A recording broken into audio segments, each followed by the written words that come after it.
What this frozen German shepherd did left an entire small town in shock, and everyone was stunned when they discovered why. A nearly frozen dog wandered out of a blizzard and desperately approached a stranger's truck at a remote gas station, refusing to leave despite the dangerous conditions. The situation grew increasingly dire until the stranger made a shocking discovery that left everyone in the community speechless. Before we jump back in, tell us where you're tuning in from. And if this story touches you, make sure you're subscribed, because tomorrow I've saved something extra special for you. The winter of 2023 had been unusually harsh for the small town of Pinewood Ridge. Nestled between towering mountains in northern Montana, the community of just over 3,000 people was accustomed to severe weather. But this December had tested even the most weather-hardened residents. 3 consecutive blizzards had buried the town under nearly 6 feet of snow, with temperatures plunging to -30 degrees on multiple nights. Local meteorologist Carl Winters had taken to calling it the winter that wouldn't quit during his increasingly grim forecasts. For Michael Donovan, the brutal conditions were just another challenge to overcome. At 42, the former Marine Corps sergeant had faced worse during his 3 tours in Afghanistan: the perpetual limp from an IED explosion that had ended his military career served as a daily reminder of greater hardships endured. His salt-and-pepper beard and the deep lines around his steel-gray eyes spoke of decades navigating life's harshest environments, both on battlefields abroad and in the personal struggles that had followed his return home. On this particular morning, Michael was making his weekly supply run into town, a necessary journey he'd postponed twice already due to impassable roads. His isolated cabin, 15 miles outside of Pinewood Ridge, offered the solitude he'd sought after his medical discharge 8 years ago. Most days, the distance from town was exactly what he needed: space to manage his PTSD symptoms without explanation or apology. Today, however, the remoteness had become a liability as his food supplies dwindled to concerning levels. The drive into town normally took 25 minutes. Today, it had already consumed an hour, with Michael carefully navigating his modified Ford F-250 through snowdrifts that occasionally reached the hood of his vehicle. The truck, like its owner, bore the marks of adaptability to harsh conditions: specialized snow tires, reinforced suspension, and a custom winch system that had saved him from being stranded more times than he cared to remember. Just get there. Get supplies, get home, Michael muttered to himself, a ritual of focus he'd developed during his recovery. Simple objectives, clearly stated, helped keep the anxiety at bay when the world became too chaotic. The technique had been suggested by Dr. Sarah Chen, the VA psychologist who had worked with him during his darkest months after returning home. While he'd stopped regular therapy years ago, certain coping mechanisms had become permanent fixtures in his life. The snow was falling again as Michael approached Miller's Gas and Supply, the last outpost before reaching Pinewood Ridge proper. Located at a crucial junction where the mountain road met the county highway, the combination gas station and general store served as a lifeline for the more isolated residents in the surrounding hills. Today, Michael's fuel gauge was hovering uncomfortably close to empty, making this stop non-negotiable despite his preference to complete errands with minimal human interaction. The parking lot was deserted, except for a single plow truck, not surprising given the weather in the early hour. Michael pulled up to the pump, the truck's headlights briefly illuminating swirling snow that seemed to grow thicker by the minute. The local radio station crackled through his speakers with the updated weather alert. Blizzard conditions expected to worsen throughout the day, all non-essential travel discouraged. Possible road closures by afternoon. Michael increased his mental timeline. Get fuel, get supplies, get home before the worst hit. As he opened his door, the biting cold struck with physical force. Even through his specialized winter gear, a heavy insulated jacket, thermal pants, and military-grade boots, the temperature cut to the bone. Working quickly, Michael activated the pump and began refueling, his breath forming thick clouds in the frigid air. The wind had picked up, driving ice crystals that stung any exposed skin with needle-like precision. It was then that Michael noticed something moving at the edge of the station's property, where the asphalt met the beginnings of the dense pine forest. At first, he assumed it was just snow being whipped into unusual patterns by the gusting wind, but the movement was too deliberate, too directed. Narrowing his eyes against the swirling white, Michael made out a shape struggling through a snowdrift. Something large but low to the ground, moving with desperate determination. A moment later, the shape resolved into a dog, a German shepherd, its normally proud stature diminished by obvious distress. The animal was moving with painful slowness, each step an obvious struggle. Even from a distance, Michael could see ice formed around the dog's face and paws, its fur matted with frozen snow. Michael remained still, assessing the situation with the calculated awareness that had kept him alive in combat zones. Stray dogs weren't uncommon in these rural areas, but they typically avoided human contact. This one was moving directly toward him with clear purpose. "Hey there," Michael called cautiously, his voice nearly lost in the howling wind. The German shepherd paused momentarily, then continued its approach with renewed urgency. As it drew closer, Michael could see the animal was in severe distress. Its powerful frame had been reduced by what appeared to be days without food, and patches of ice clung to its thick coat. Most concerning were its paws, which left faint blood traces in the pristine snow, the pads likely cracked and bleeding from prolonged exposure to the extreme cold. Yet despite its obvious suffering, the dog's eyes remained alert and focused. There was an intelligence in that gaze that gave Michael pause. This wasn't a feral animal or a lost pet, driven by simple desperation. Something else was happening here. When the dog reached the edge of the gas station's overhang, it stopped about 10 feet from Michael. For a moment they simply regarded each other, the former Marine and the battered German shepherd, two survivors assessing one another amidst the swirling snow. Then, with deliberate movement, the dog took 3 more steps forward and sat down, its eyes never leaving Michael's face. "What's your story?"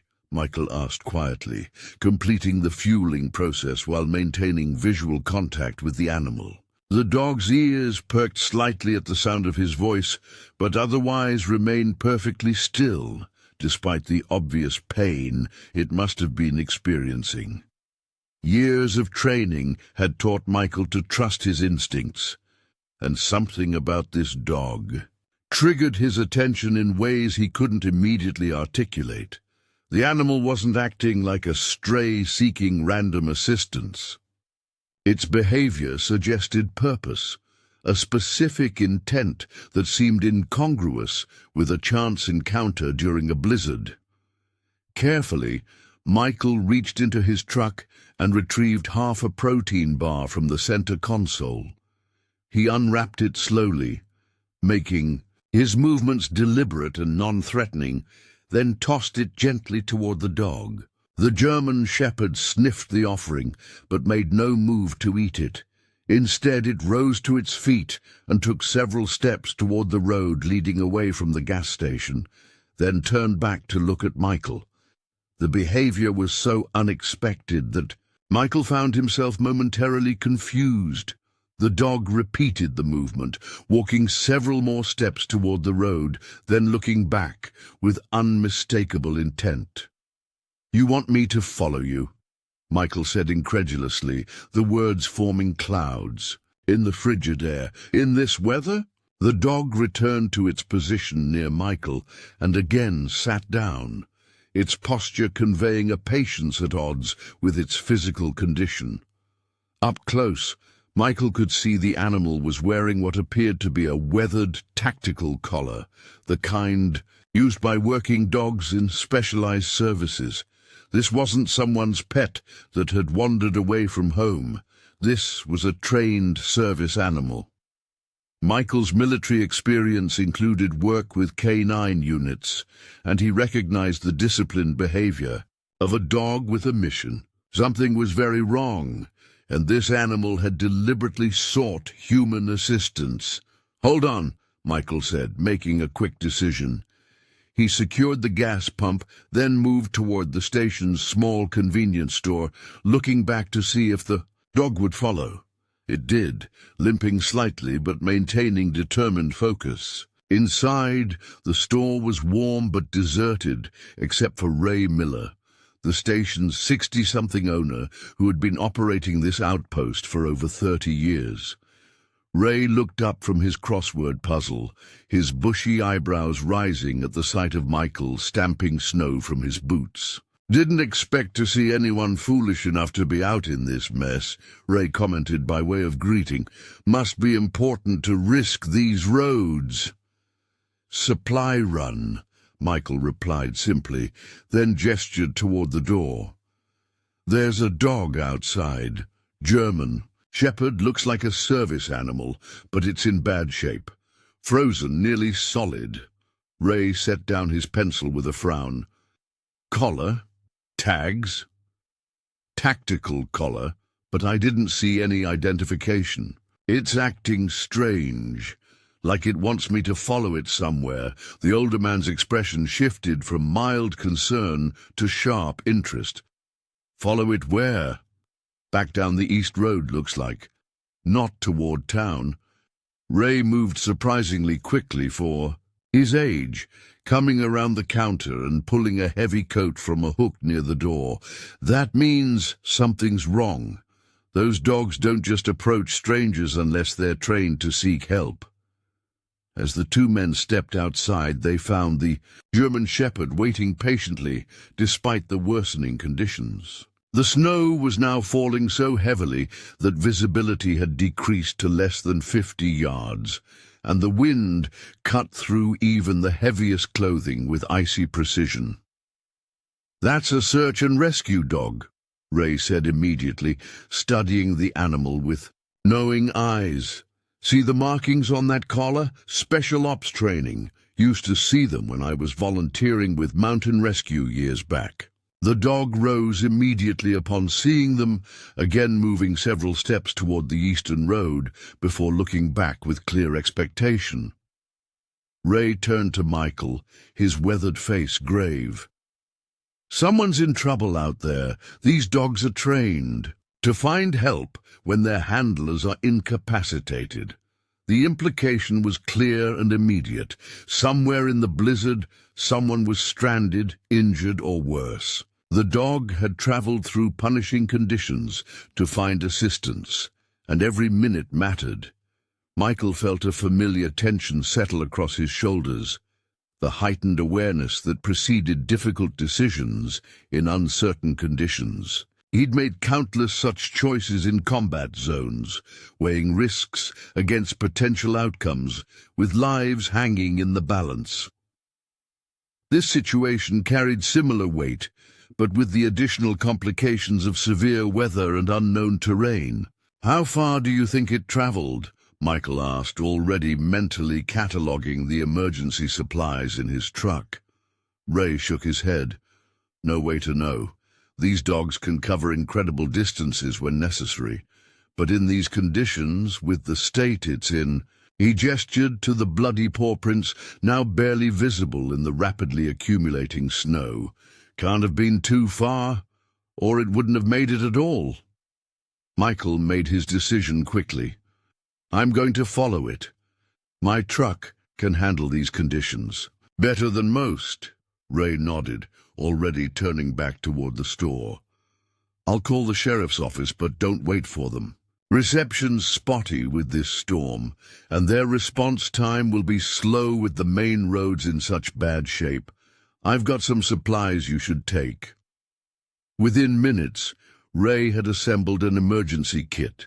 Thermal blankets, first aid supplies, chemical heat packs, and extra water. Been through enough winters here to know what might be needed, he explained, loading the items into a waterproof bag. Got some dog supplies, too. My wife's sister raises shepherds.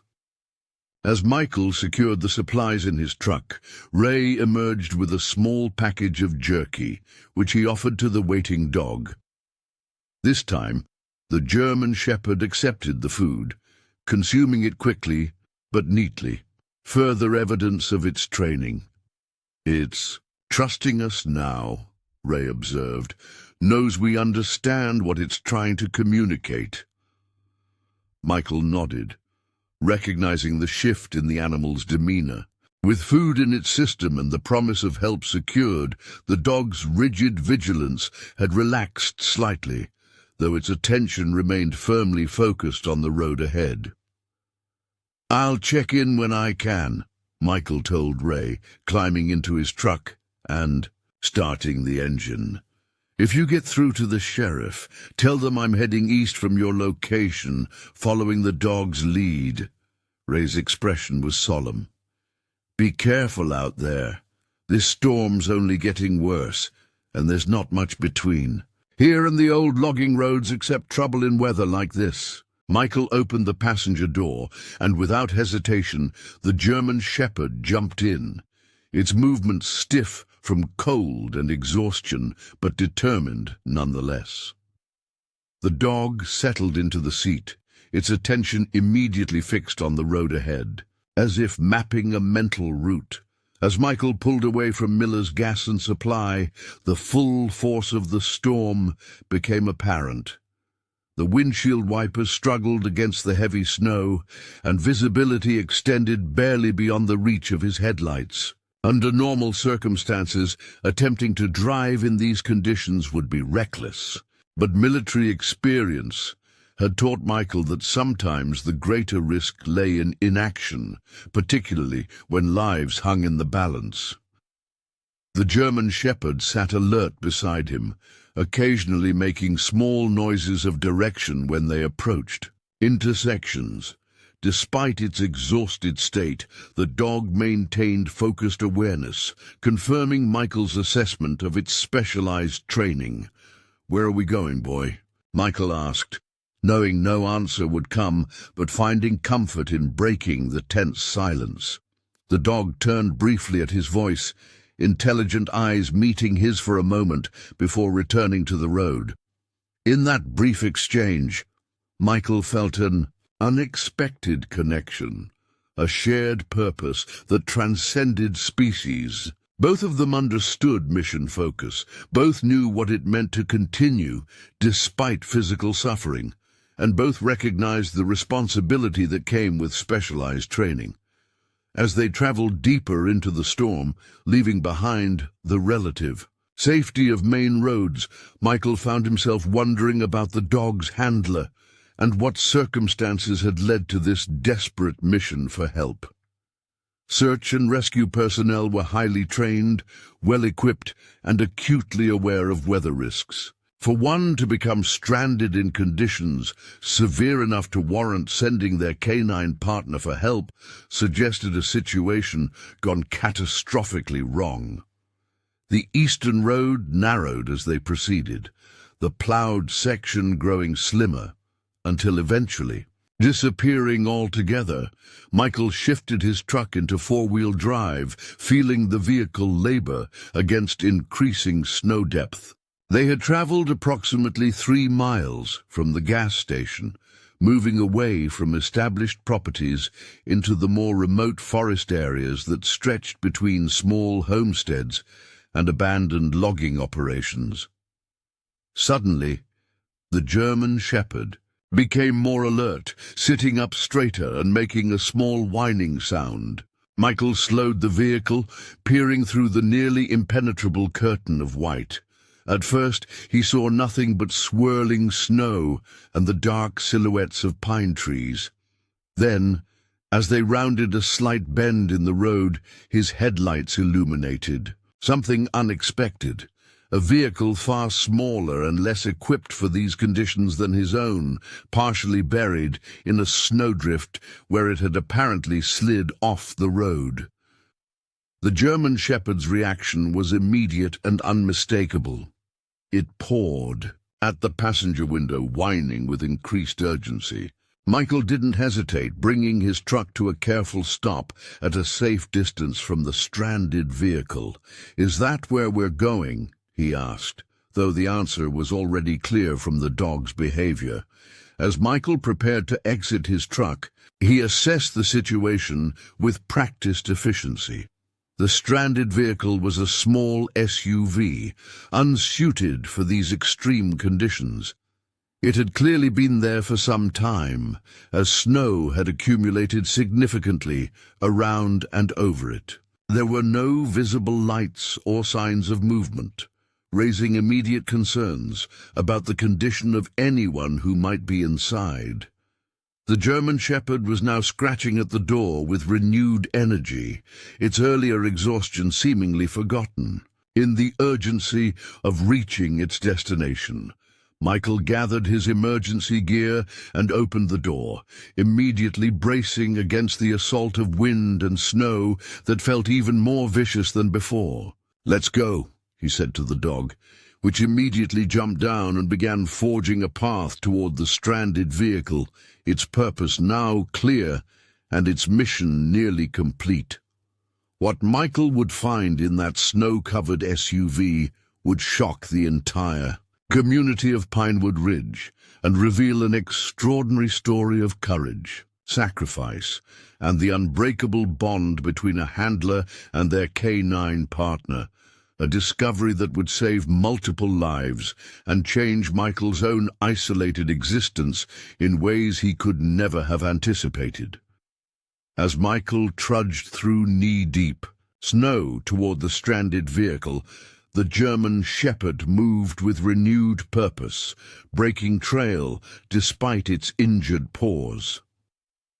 The blizzard's intensity had increased even in the few minutes since they'd left the gas station, reducing visibility to mere feet and transforming the short distance to the SUV into a challenging journey. Drawing closer, Michael could now make out more details of the vehicle. A Toyota RAV4, dark blue, with Colorado license plates. The SUV had slid sideways off the road, its front end partially buried in a snowdrift, while the rear remained partially visible. Snow had accumulated on all surfaces, suggesting it had been stranded for at least several hours, possibly longer. The dog reached the driver's side door first, pawing at it with desperate intensity and releasing short, sharp barks that conveyed unmistakable urgency. Michael followed, sweeping away snow from the window with his gloved hand. The interior was dark, making it impossible to see clearly inside. "Hello? Anyone in there?"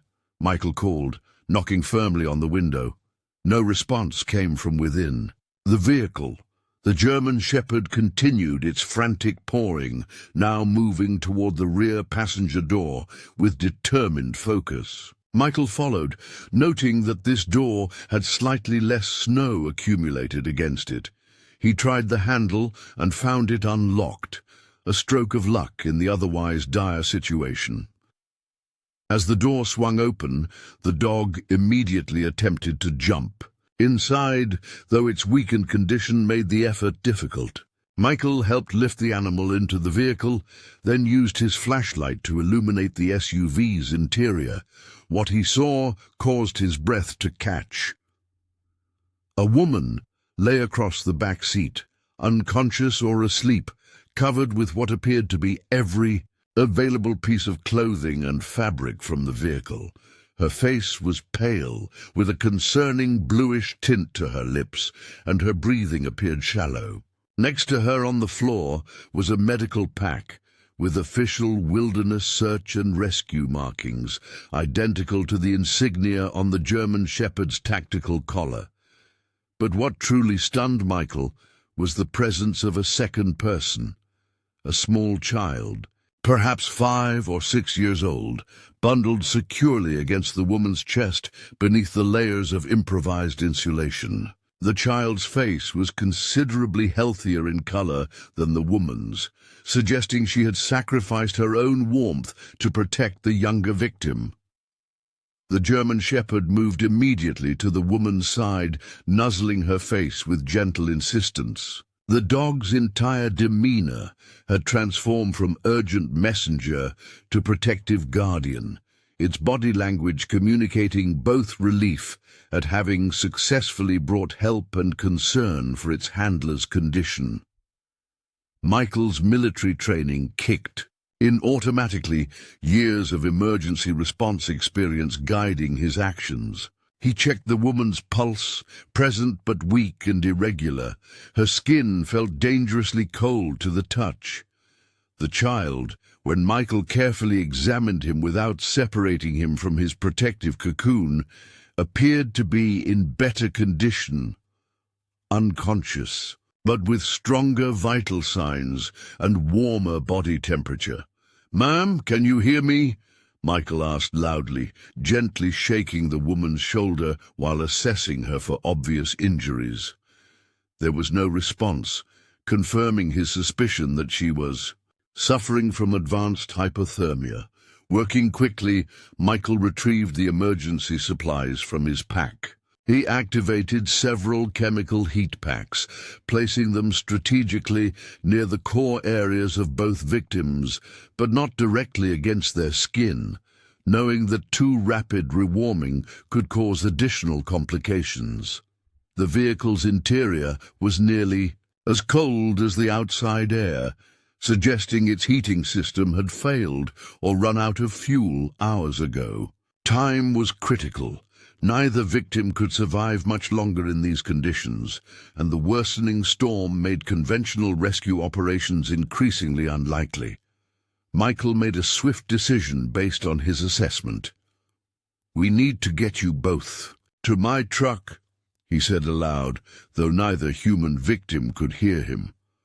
The dog watched attentively, as if understanding the plan and its importance. Moving hypothermia victims required careful handling to prevent further heat loss and to avoid triggering a potentially fatal condition called rescue collapse. Michael wrapped the thermal blankets from Ray's emergency kit securely around both victims, creating a layered insulation system to retain what little body heat remained. The woman was of average build, perhaps 5'6", and 130 pounds, manageable for Michael to carry despite his own old injuries. The challenging part would be keeping the child secure during transport without separating the two victims, which could further endanger both. Using rescue straps from the woman's professional gear, Michael created a secure harness system that kept the child firmly positioned against the woman's chest. With careful movements, he lifted the bundled pair from the SUV, immediately feeling the brutal assault of the blizzard as he emerged from the vehicle. The German Shepherd exited behind him, positioning itself directly in front, once again breaking trail through the deepening snow. Despite its exhaustion and injury, the dog seemed to understand the critical nature of these moments, maintaining focus with remarkable discipline. The journey back to Michael's truck, though only about 30 yards, was grueling. The wind had intensified further, driving snow horizontally with such force that each step forward required deliberate effort. Michael's old combat injuries protested the additional weight, sending shooting pain through his damaged leg. But his focus remained absolute. Reach the truck, get the victims warm. Find medical help. When they finally reached his vehicle, Michael carefully placed the bundled victims across the back seat. He quickly started the engine and turned the heating system to maximum, directing all vents toward the rear of the cabin. The German Shepherd jumped in without command, positioning itself protectively next to its handler, its body providing additional warmth. Michael retrieved a satellite phone from his emergency gear, standard equipment for his remote lifestyle, and one of the few reliable communication methods during severe Montana storms. He dialed emergency services, understanding that even with this technology, actual rescue might be hours away given the deteriorating conditions. The call connected. After several tense moments, the dispatcher's voice cutting intermittently through static, Michael provided a precise situation report with military efficiency: location, number of victims, observed conditions, actions taken so far. The dispatcher confirmed his worst fears. The main roads to Pinewood Ridge were already impassable for standard emergency vehicles, and helicopter evacuation was impossible in the current weather. Nearest accessible medical facility? Michael asked, knowing time was critical, especially for the woman who showed signs of severe hypothermia.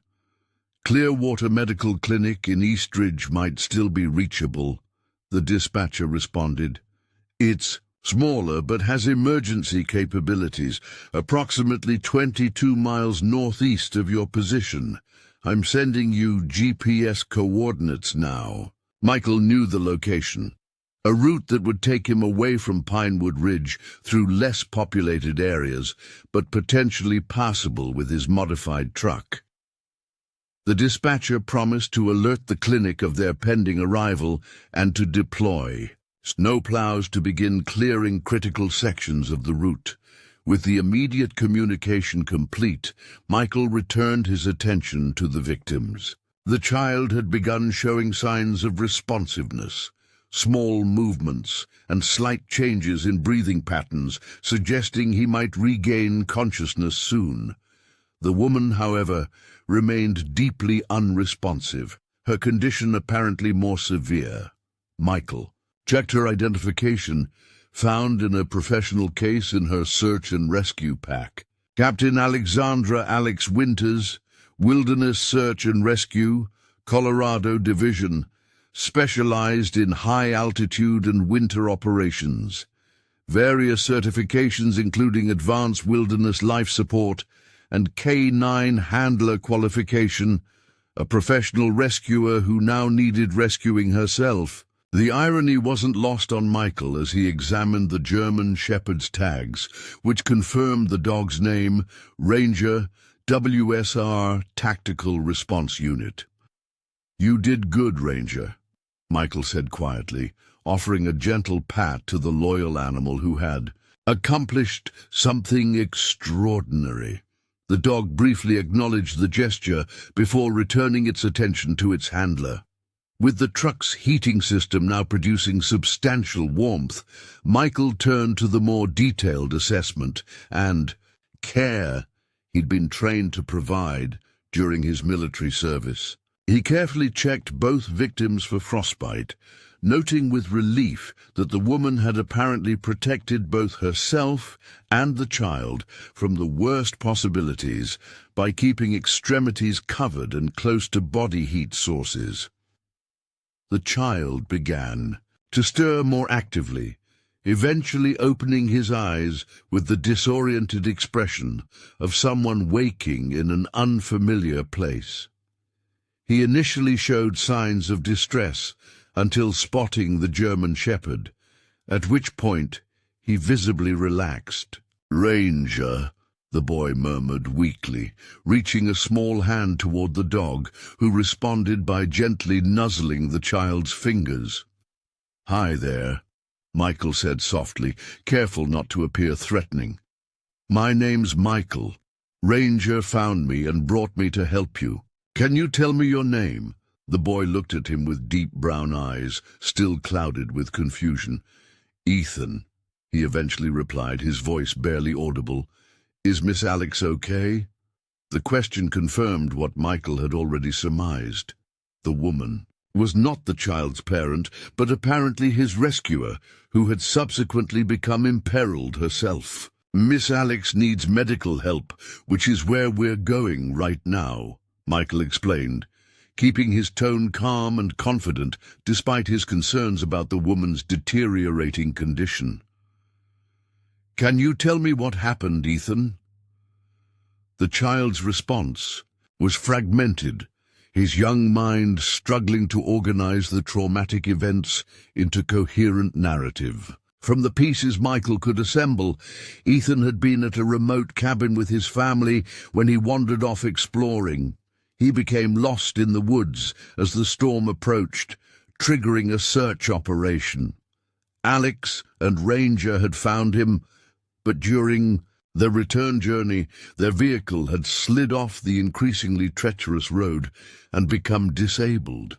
"She gave me her jacket and sleeping bag," Ethan said, his voice strengthening slightly as the truck's warmth began to restore him. "She said Ranger would find help and to trust him." The professional handler had made the calculated decision to send her trained partner for assistance, rather than attempting to navigate the blizzard herself, a choice that had likely saved both her life and Ethan's, though at significant risk to the loyal German shepherd. As Michael prepared to begin the challenging drive to the medical facility, he heard a faint sound from the woman. Not quite consciousness, but a shifting that suggested she wasn't as deeply unconscious as before. Her survival instincts were fighting, despite the severe hypothermia. The drive to Eastridge under normal conditions would take approximately 40 minutes. In the current blizzard, with roads unplowed and visibility reduced to mere yards, Michael estimated it might take 3 times as long if they could make it at all. The modified F-250 was equipped for extreme conditions, but even the most capable vehicle had limitations. Nevertheless, there was no alternative. Alex Winters needed advanced medical care that couldn't wait for emergency services to eventually reach them. Michael shifted into drive and began the treacherous journey, maintaining a careful balance between necessary speed and dangerous haste. The first few miles were among the most challenging driving conditions Michael had ever experienced. The snow had accumulated to depths that occasionally reached the truck's headlights, requiring careful navigation and constant adjustments. Several times, the vehicle threatened to become stuck, the wheels spinning momentarily before finding purchase. Each time, Michael utilized the techniques he'd developed over years of navigating Montana's harshest winter conditions. Inside the cabin, the atmosphere had stabilized into a tense but functional arrangement. Ethan had become more alert as his body temperature normalized, though he remained bundled in thermal blankets. Ranger maintained his position beside Alex, the dog's disciplined vigilance unbroken despite its own exhaustion and injuries. Michael divided his attention between the treacherous road conditions and occasional checks on his passengers, particularly Alex, whose condition remained the most concerning. Approximately 40 minutes into their journey, they encountered the first evidence of emergency response, a county snowplow working to clear a critical section of the route. The massive vehicle had carved a passable lane through otherwise impassable drifts, allowing Michael to increase their speed slightly for that stretch. The plow operator radioed confirmation of their passing to emergency dispatch, establishing a communication chain that would track their progress toward the medical facility. As they passed through a small clearing that briefly allowed cellular reception, Michael's phone registered a series of incoming messages. Among them was one from Ray at the gas station, who had successfully contacted local authorities and provided initial information about the situation. Another message confirmed that Clearwater Medical Clinic had enacted their emergency protocol and was preparing to receive the hypothermia victims. The journey continued with agonizing slowness, each mile a battle against conditions that seemed determined to prevent their progress. Yet Michael maintained the steady, methodical approach that had served him through combat zones and personal battles alike. Focus on the immediate objective, address obstacles as they appear, conserve resources for the challenges ahead. "Are we going to make it?" Ethan asked quietly during a particularly difficult stretch where the truck struggled through a drift that nearly reached the hood. Michael glanced briefly at the child, noting the fear behind the question. "Yes," he replied with simple certainty. "We're going to make it." The statement wasn't mere comfort for a frightened child, but a declaration of intent. Michael had made a commitment the moment he chose to follow Ranger into the storm. These people would survive, regardless of what that required from him. The German shepherd seemed to sense the exchange, briefly lifting its head to meet Michael's. Who gaze in the rearview mirror. In that moment, Michael felt an unexpected kinship with the animal. Both of them shaped by specialized training, both accustomed to pushing beyond normal limitations when lives depended on their performance.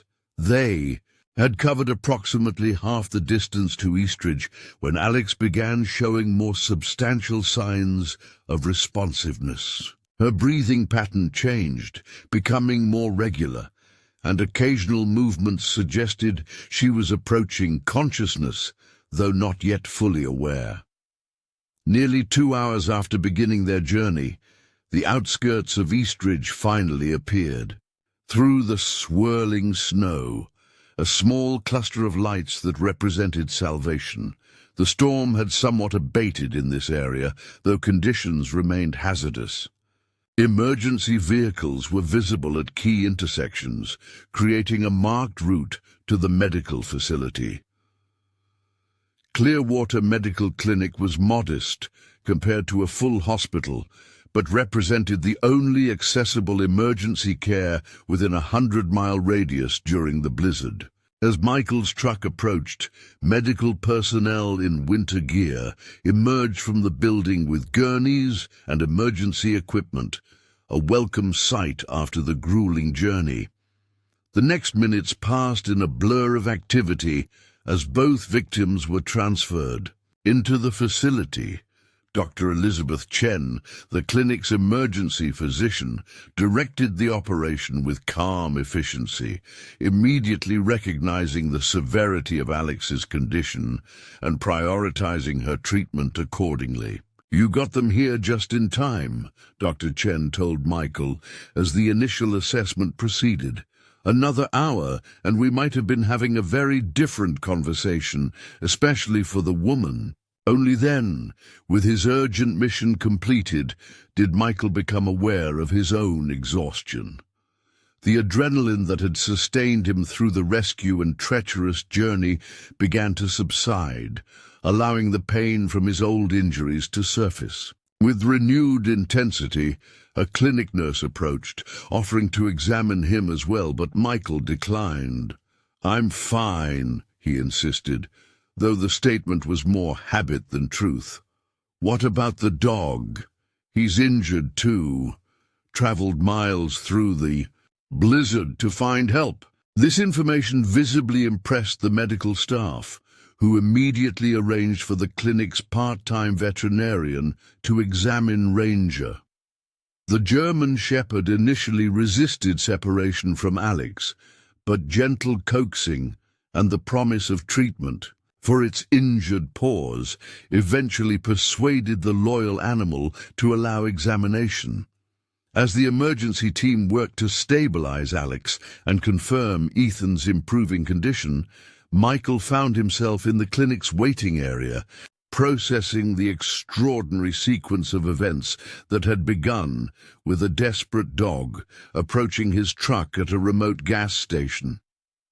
What had started as a routine supply run had transformed into a life-or-death rescue operation, connecting him with people he would never otherwise have encountered. The realization was uncomfortable for someone who had deliberately chosen isolation, yet there was an undeniable sense of purpose in what had transpired, a clarity of mission he hadn't experienced since leaving military service. Dr. Chen emerged from the treatment area after approximately an hour, her expression considerably more relaxed than during the initial emergency response. "Both patients are stable," she reported. "The boy is doing remarkably well. Some mild hypothermia and exhaustion, but no lasting damage. He's asking for both you and the dog. And the woman, Alex? Captain Winters is responding to treatment, though more slowly. Her core temperature was dangerously low when you brought her in. Severe hypothermia. She sacrificed her own safety to protect the child, giving him nearly all their available insulation and warmth. It's quite extraordinary she survived at all." The veterinarian joined them moments later with an update on Ranger. "Remarkable animal," she stated with professional admiration. "Severe lacerations to all paw pads, early frostbite on ears and tail tip, dehydration and exhaustion. Yet he remained functional. These working dogs have pain tolerance and focus that defies normal explanation." As Michael absorbed this information, his phone rang, the local sheriff finally reaching him directly after coordinating with emergency services throughout the rescue operation. The conversation was brief but informative. Ethan's family had been located and were attempting to reach Eastridge as road conditions permitted. Captain Winters' search and rescue team had been notified of her condition, and the full story of the day's events was beginning to circulate throughout the regional emergency response community. The small waiting room at Clearwater Medical Clinic gradually filled as news of the dramatic rescue spread throughout Eastridge, despite the ongoing storm. Local first responders, off-duty medical personnel, and concerned citizens gathered, drawn by both professional interest and genuine concern for the victims. Michael found himself the reluctant center of attention, uncomfortable with the steady stream of questions and expressions of admiration for his actions. "Just did what needed doing," he repeated when pressed for details, retreating further into the corner chair he'd claimed near the clinic's flickering fireplace. The simple wood stove had been installed decades earlier but remained functional, providing both warmth and a focal point for the growing impromptu community gathering. Sheriff Dan Hollister arrived after navigating the treacherous roads from the county office, his weathered face grave as he approached Michael. At 58, the sheriff had seen most everything the harsh Montana environment could produce during his 30-year career in law enforcement, yet even he seemed impressed by the day's events.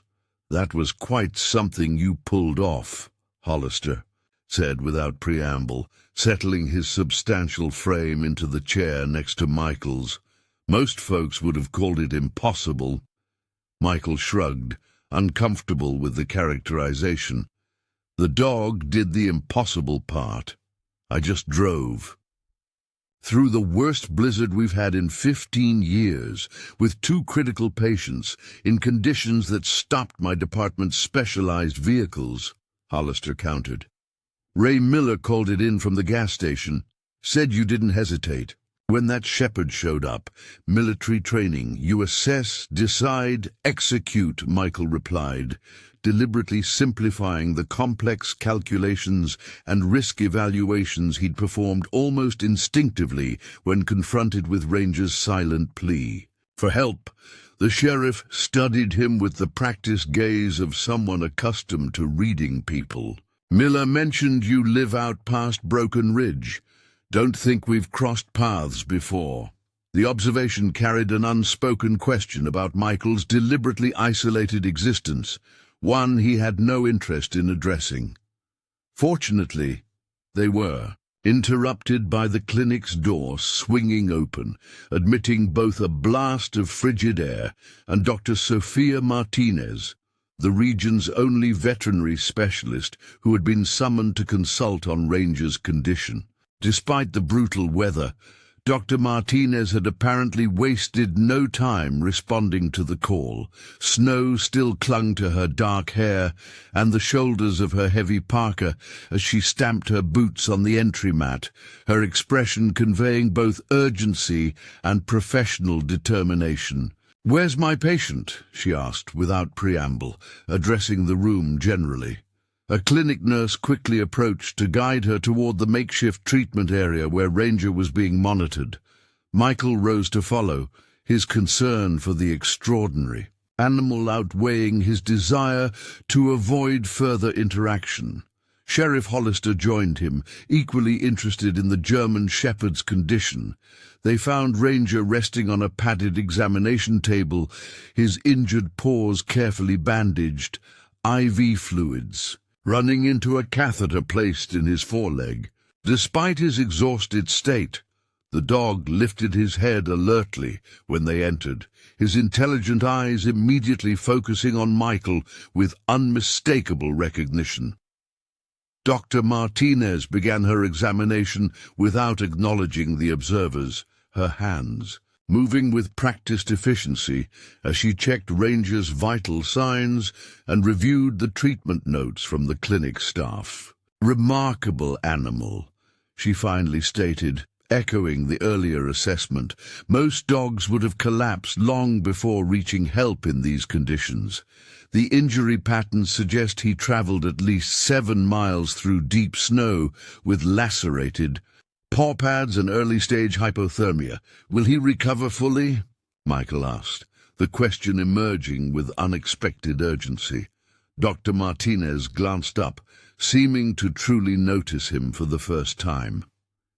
"Yes, with proper treatment and rest. The paw injuries will require dedicated care for several weeks, and there may be some minor permanent damage to the ear tips from frostbite, but nothing that should impact his working capabilities." She returned her attention to Ranger, administering additional medications through the IV line. "This isn't just any search and rescue dog. The tactical collar and training markers indicate specialized operations background, military-grade performance capacity, like his handler," Sheriff Hollister remarked quietly. Before Michael could respond to the sheriff's perceptive comment, a nurse appeared in the doorway. "Captain Winters is regaining consciousness," she announced. "She's asking about the child and her dog." Dr. Martinez immediately gathered her medical supplies. "I should be present when she sees Ranger." The bond between these tactical handlers and their partners is extraordinary. Seeing him will likely accelerate her recovery more than any medication I could administer. The small procession moved through the clinic's narrow hallway toward the treatment room where Alex Winters was being monitored. Michael found himself hesitating at the threshold, suddenly aware that he had no official reason to enter. This was becoming more personal than the straightforward rescue operation he'd initially undertaken. Dr. Chen noticed his hesitation and motioned him forward. "You should be here," she said simply. "She'll want to thank the person who saved both her charges." Inside, the transformation in Alex Winters was remarkable compared to the critically hypothermic patient Michael had transported. Color had returned to her face, and though she remained weak, her eyes were alert and focused. Various monitoring equipment surrounded her bed, displaying vital signs that had apparently improved significantly since her arrival. "Ranger!" she called immediately upon seeing the German shepherd, her voice hoarse but filled with obvious relief and affection. Dr. Martinez carefully lifted the bandaged dog onto a specially prepared surface beside Alex's bed, allowing handler and partner to reunite. The moment was intensely private despite the medical personnel present, a wordless communication passing between woman and dog that transcended ordinary understanding. Alex gently touched Ranger's face, examining him with the critical eye of someone intimately familiar with every aspect of her partner's condition. "You did it," she whispered, "just like we trained. You did it perfectly." Only after this reunion did Alex seem to register the others present in the room. Her gaze settled on Michael, assessment and question in her expression. "This is Michael Donovan," Dr. Chen explained. "Ranger found him at Miller's gas station. He followed your dog back to your location and transported you and Ethan here through the blizzard." Alex's eyes widened slightly. "You followed a strange dog into a blizzard?" The question held a note of professional respect rather than surprise. Michael shrugged. He seemed pretty clear about what he wanted. A ghost of a smile touched Alex's pale lips. "Ranger can be persuasive when necessary." Her expression sobered immediately. "Ethan, the boy?" "Doing well," Dr. Chen assured her. "Much better than expected, thanks to your actions. His parents have been notified and are attempting to reach us as road conditions permit."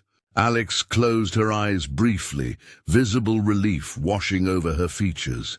When she opened them again, her gaze returned to Michael with new intensity. "Thank you doesn't begin to cover it, but it's what I have. Thank you for trusting my partner and for getting us here." The simple sincerity of her gratitude made Michael more uncomfortable than the earlier praise from strangers. He nodded acknowledgement, but found himself unable to formulate an adequate response. Sheriff Hollister filled the silence, stepping forward with his notebook ready. "Captain Winters, I know you're recovering, but I'm trying to piece together the full situation for my report. Are you up to answering a few questions?"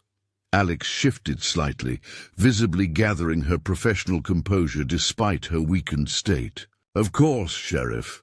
Can you explain what brought you and your K-9 to our county? My understanding is you're based with Colorado Search and Rescue." "Specialized mutual aid request," Alex replied. "I'm part of a tactical K-9 team that deploys for high-risk winter operations across state lines when needed." Local search teams had been looking for Ethan Warren for approximately 14 hours without success when temperatures started dropping critically. My team was requested specifically because of Ranger's cold weather tracking capabilities. Michael listened with growing interest as Alex outlined the sequence of events that had preceded his involvement. Ethan had wandered away from his family's vacation rental during a momentary lapse in supervision the previous day, just as the first wave of the blizzard was approaching. Local search efforts had been hampered by rapidly deteriorating weather conditions, eventually necessitating the call for specialized resources. "We located Ethan approximately 6 miles from the rental property, sheltering under a fallen tree," Alex continued. He was already showing signs of hypothermia, but was conscious and mobile.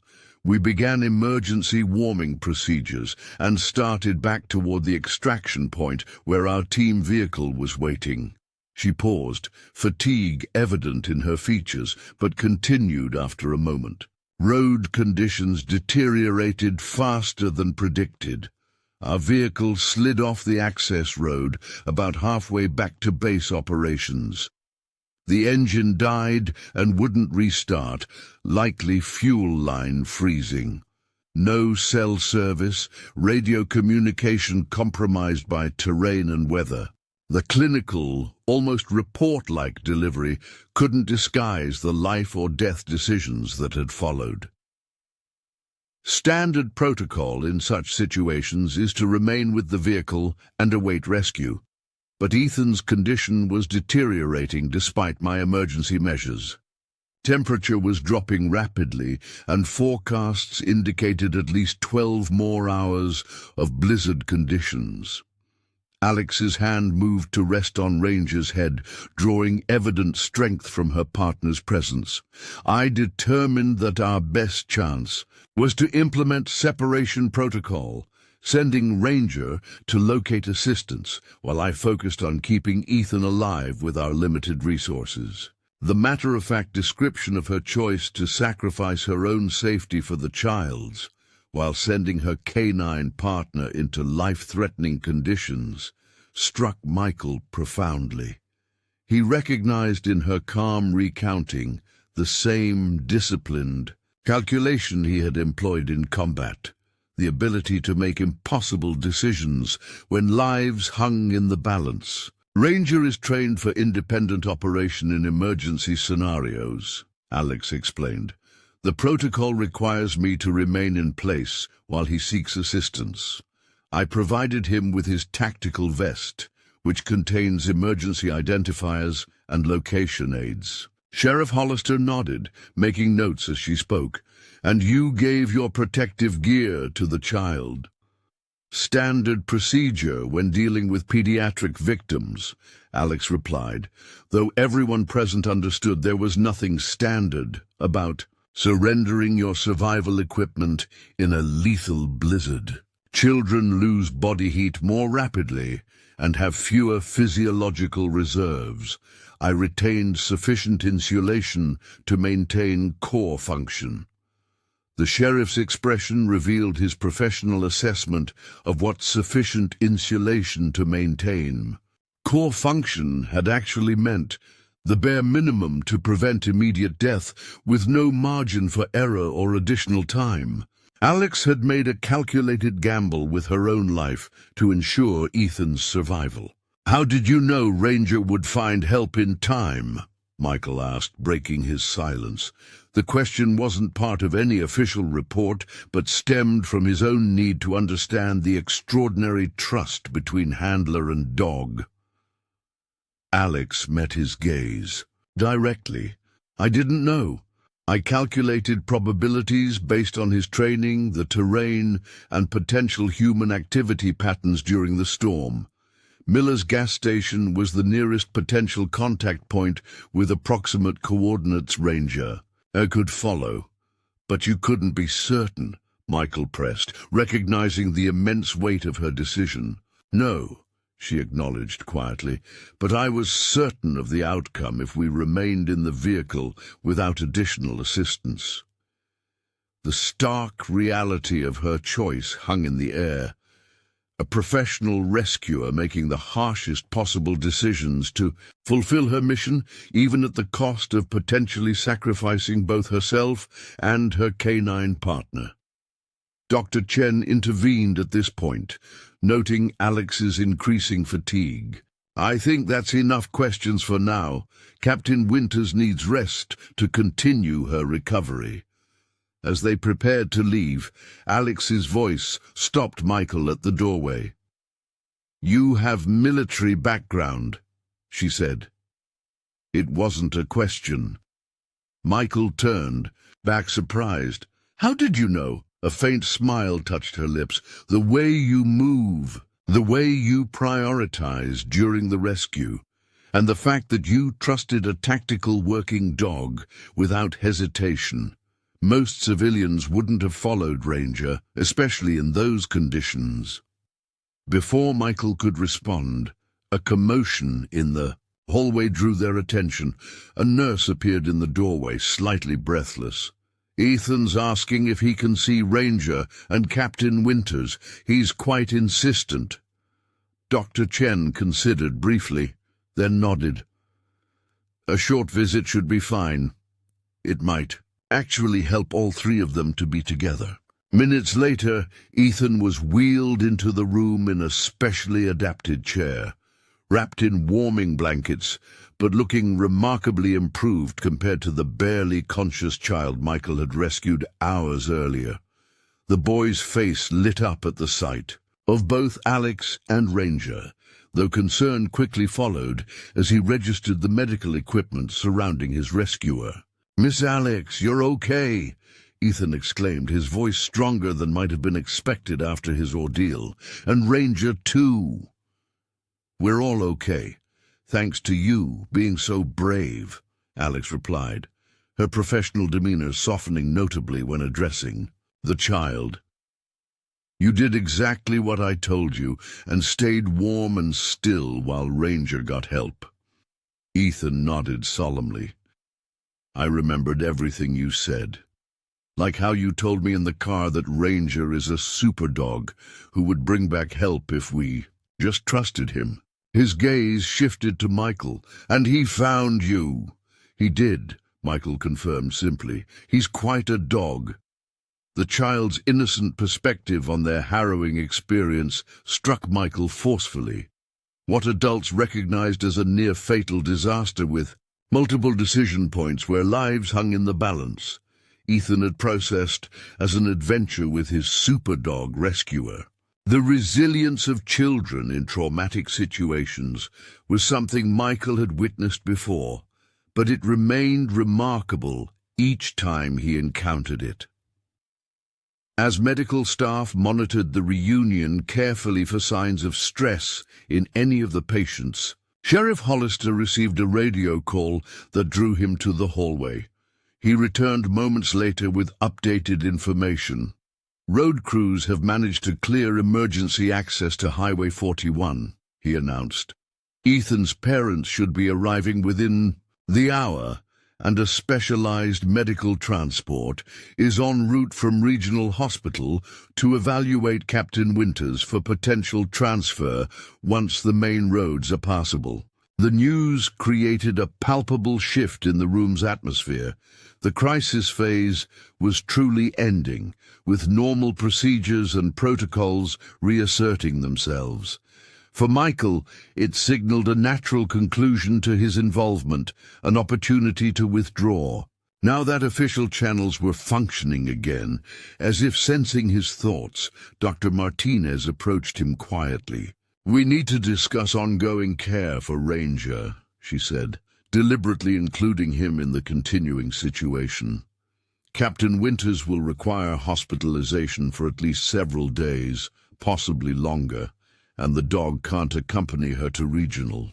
Their facilities aren't equipped for canine patients, especially ones requiring specialized treatment." "What about the Colorado team?" Michael asked. "Surely they have protocols for injured canine units." Dr. Martinez nodded. "They do, but the earliest they could reach us would be tomorrow, assuming the interstate passes are reopened. Ranger needs continuous monitoring and treatment for at least the next 24 or 48 hours. The implication was clear. Though diplomatically unstated, someone needed to take responsibility for the remarkable dog until either his handler was released or his unit could retrieve him. The local clinic wasn't equipped for overnight animal care, especially during a weather emergency when staff were already stretched thin. Before Michael could formulate a response, Alex spoke from her bed, having overheard the exchange. "Ranger will listen to you," she said simply. "He's already established trust. That's significant for a tactical dog." Her words carried more weight than the practical logistics of the situation. Michael understood she was entrusting him with her partner, a level of trust that went beyond mere convenience or necessity. "I'm not set up for—" he began, the automatic resistance to involvement rising to the surface. "You have shelter, heat, and the ability to administer his medications," Dr. Martinez interrupted matter-of-factly. "I can provide everything else you'll need, including detailed instructions." Michael looked at Ranger, who returned his gaze with that same uncanny intelligence that had first convinced him to follow the dog into the blizzard.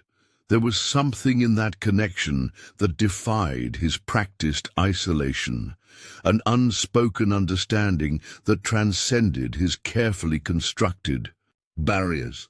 "Just until transport is arranged," he finally conceded, the decision feeling simultaneously foreign and inevitable.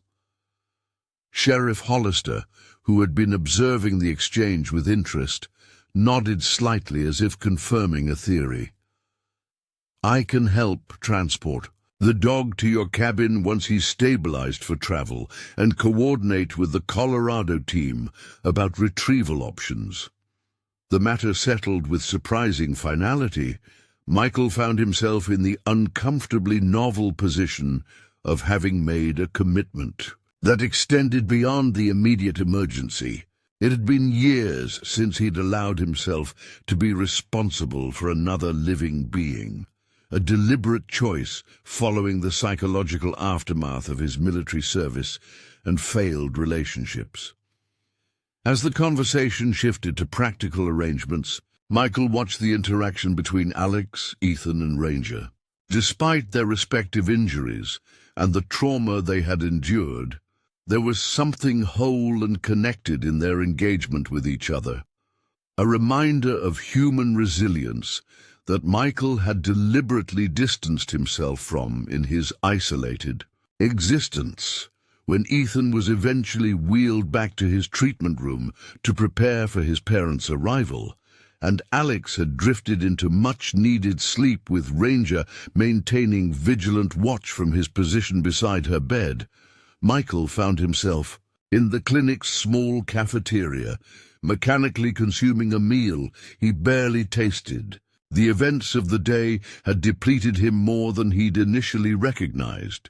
The combination of physical exertion, sustained adrenaline, and unexpected emotional engagement, leaving him profoundly fatigued. Sheriff Hollister joined him, setting down a cup of coffee that steamed in the overly warm room. "Thought you might want to know. The storm's finally breaking. Forecasters say we should see clear conditions by morning, though temperatures will remain well below zero." Michael nodded acknowledgement, grateful for practical information that required no personal engagement. The sheriff studied him over the rim of his coffee cup. "You know, most folks around here would be telling this story to anyone who'd listen, maybe calling the regional news stations. You haven't even called anyone to say you'll be delayed getting home." The observation hung in the air, not quite a question, but carrying unmistakable curiosity about Michael's deliberately solitary existence. "Nothing to tell," Michael responded flatly, hoping to discourage further conversation. Hollister seemed unperturbed by the rebuff. "Miller says you've been coming to his station about once a week for 3 years.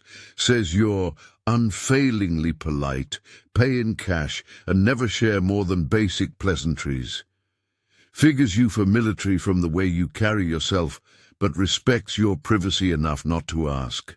Michael remained silent, unwilling to either confirm or deny the assessment. His expression must have communicated his discomfort with the topic as Hollister raised a placating hand. "Not trying to pry into your business," the sheriff assured him. "Just making an observation that might be relevant to your new temporary responsibility. That dog in there isn't just any injured animal needing care. He's a specialized working dog with tactical training and a deep bond with his handler. Might be useful to understand that his background probably isn't so different from yours." Michael considered Sheriff Hollister's words as they finished their coffee in silence.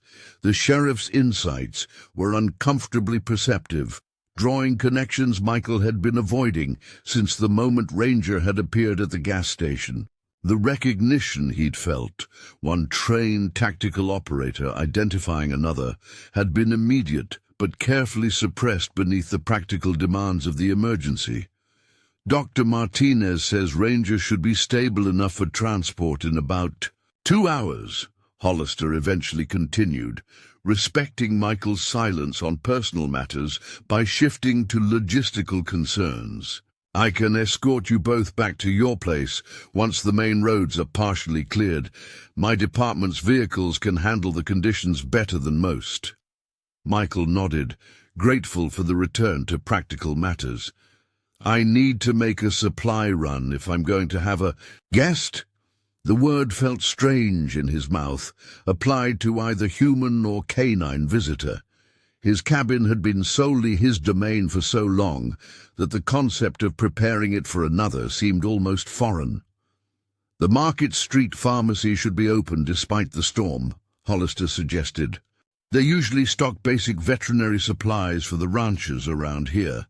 Might save you a trip later." The next 2 hours passed in methodical preparation.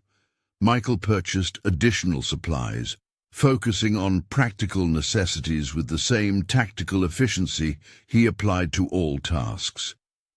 The pharmacy indeed had a reasonable selection of veterinary basics, and the owner, upon hearing about Ranger's condition, added several specialized items at no charge. A small-town gesture of solidarity that Michael acknowledged with quiet thanks. At the clinic, Ethan's parents had arrived, their tearful reunion with their son creating a ripple of emotional relief throughout the facility. Michael deliberately avoided the scene, uncomfortable with the raw display of feeling after so long insulating himself from such connections. Instead, he joined Dr. Martinez in reviewing Ranger's treatment plan. The most critical elements are preventing infection in the paw injuries and maintaining his medication schedule, the veterinarian explained, demonstrating proper bandage-changing techniques. "He'll need limited movement for at least 48 hours to allow the wound edges to stabilize, followed by gradually increasing activity as the healing progresses." Michael absorbed the instructions with focused attention, treating the information like a mission briefing, essential data to be memorized and executed with precision.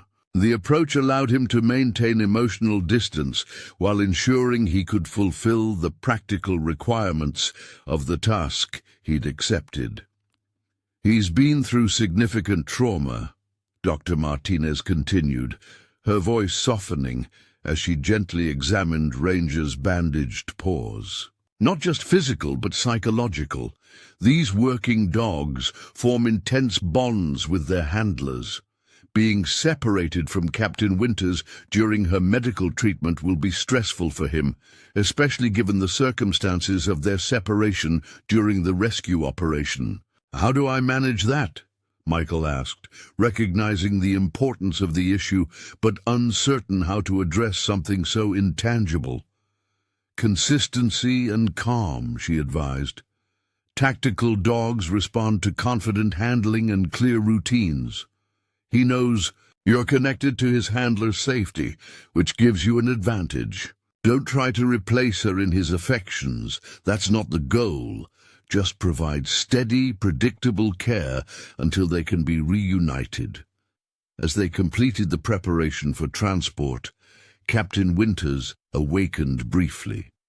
Though still weak, she asked to speak with Michael privately before he departed with Ranger.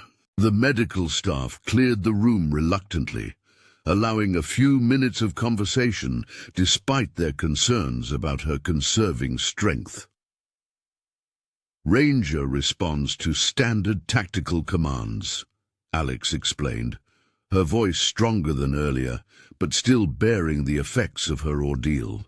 He'll be anxious about leaving me here, so maintain clear boundaries and expectations. It helps him manage stress. Michael nodded, recognizing the professional-to-professional nature of her guidance. Any specific protocols I should be aware of? He'll patrol your perimeter if allowed. It's ingrained behavior when in unfamiliar territory. Let him complete at least one full circuit when you arrive. It helps him establish a secure environment. After that, he should settle if you give him a direct stand-down command.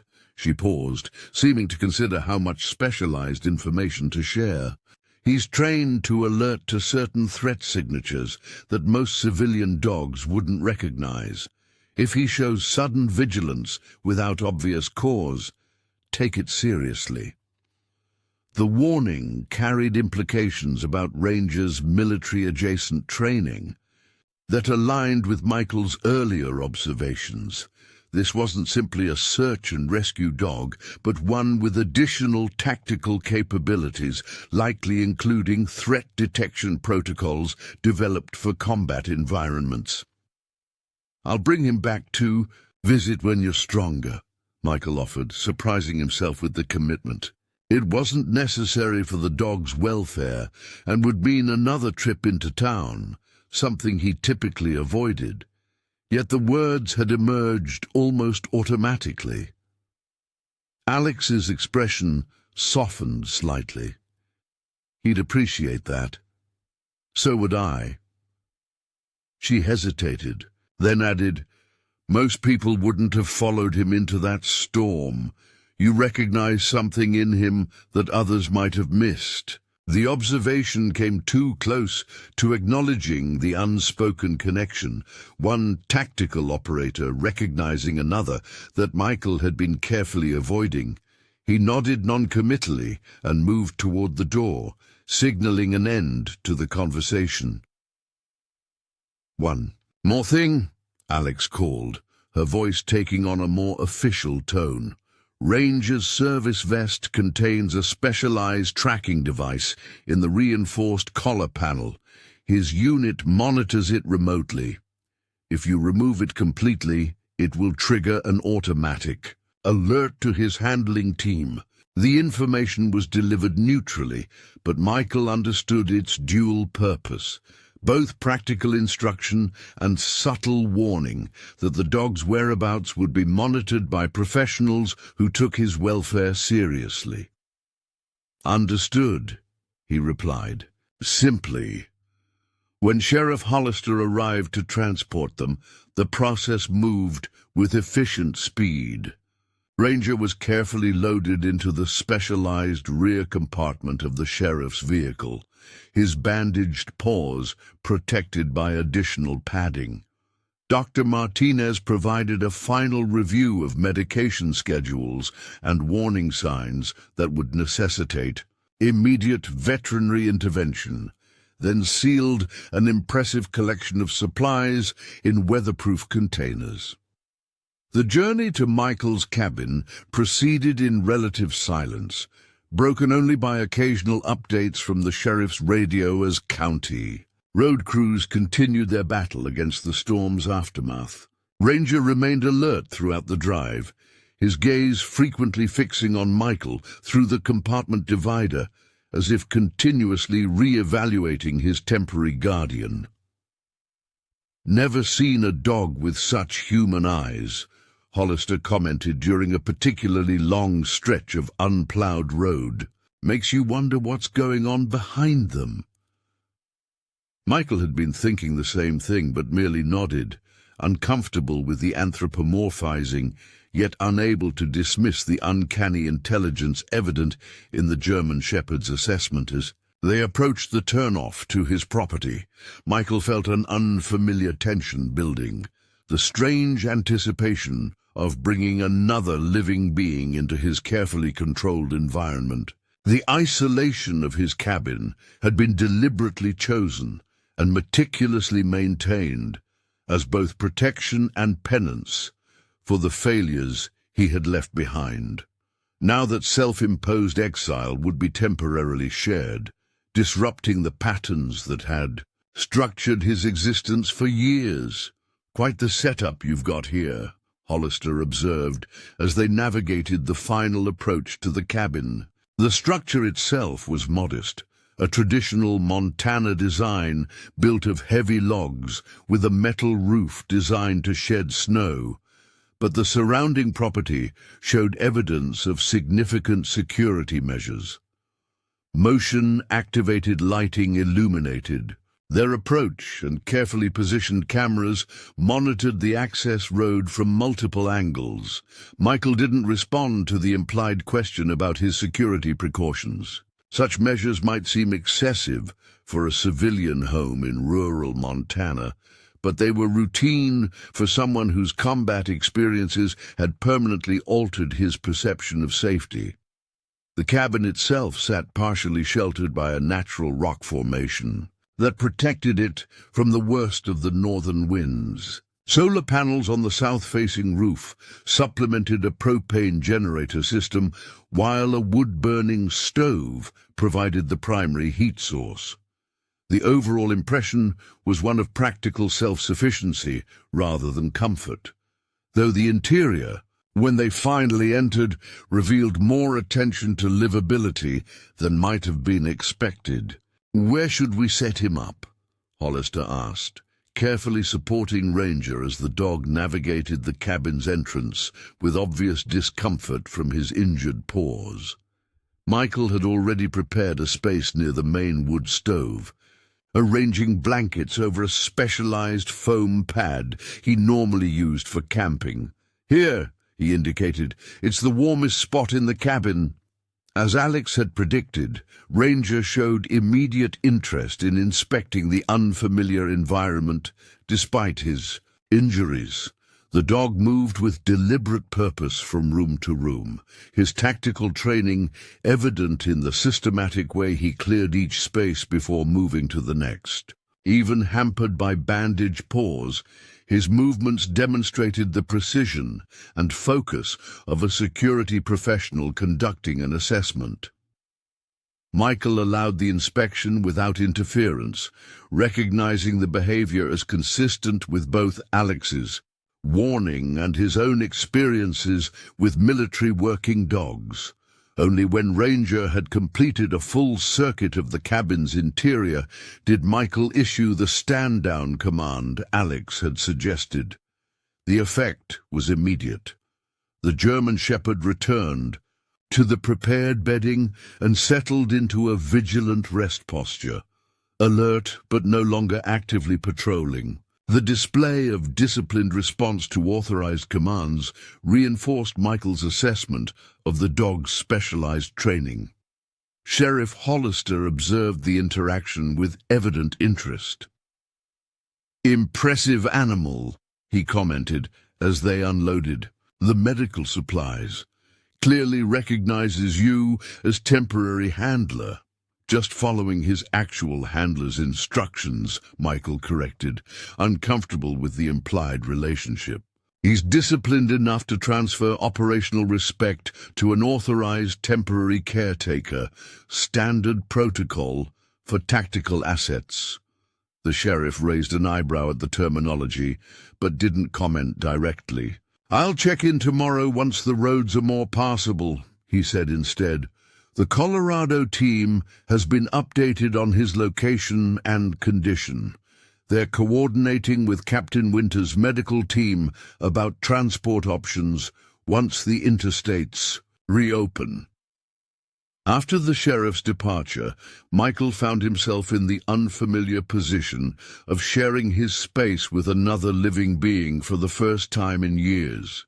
The cabin, normally silent except for the practical sounds of his daily routines, now contained the subtle but unmistakable presence of another's breathing, movement, and attention. Following Dr. Martinez's instructions, Michael administered Ranger's evening medications and changed his bandages with careful precision. The dog submitted to the treatment with stoic patience, though Michael noted the occasional tensing when particularly sensitive areas were addressed. "Almost done," Michael found himself saying, the reassurance emerging unexpectedly. He typically worked in silence, even when alone, finding verbal expression unnecessary without an audience. Yet something about Ranger's contained discomfort prompted the uncharacteristic communication.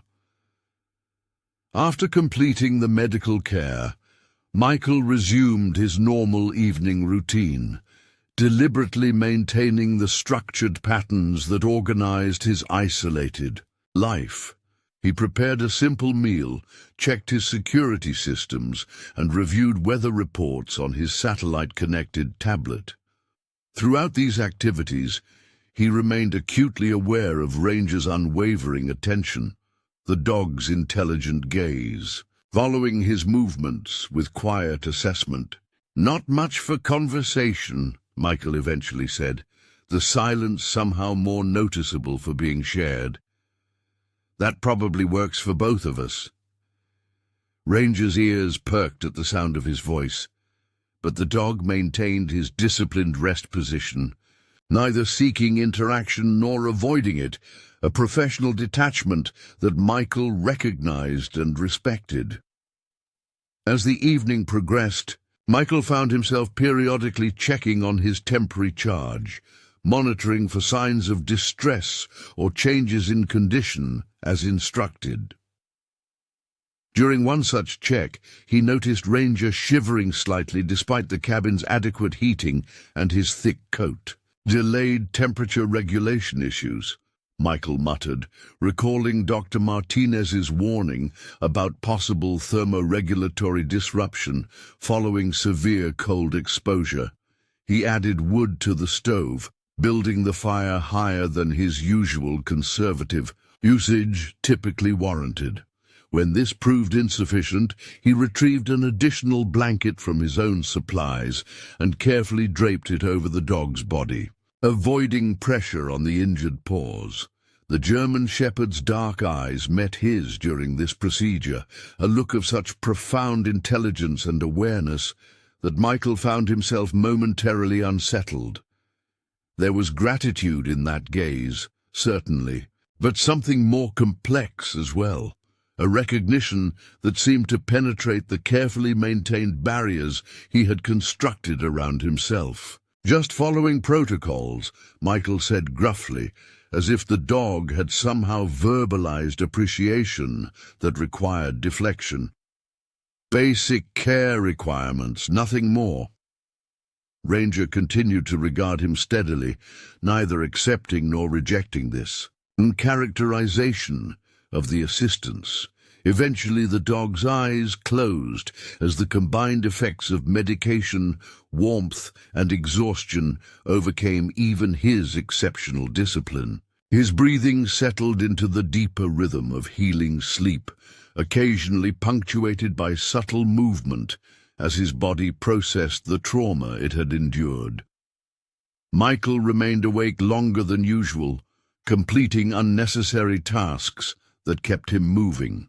Through the cabin's main room, where he could monitor his charge, the practical caretaking responsibilities provided a comfortable structure, allowing him to focus on concrete actions rather than the unsettling sense of connection that had been growing since their first encounter at the gas station.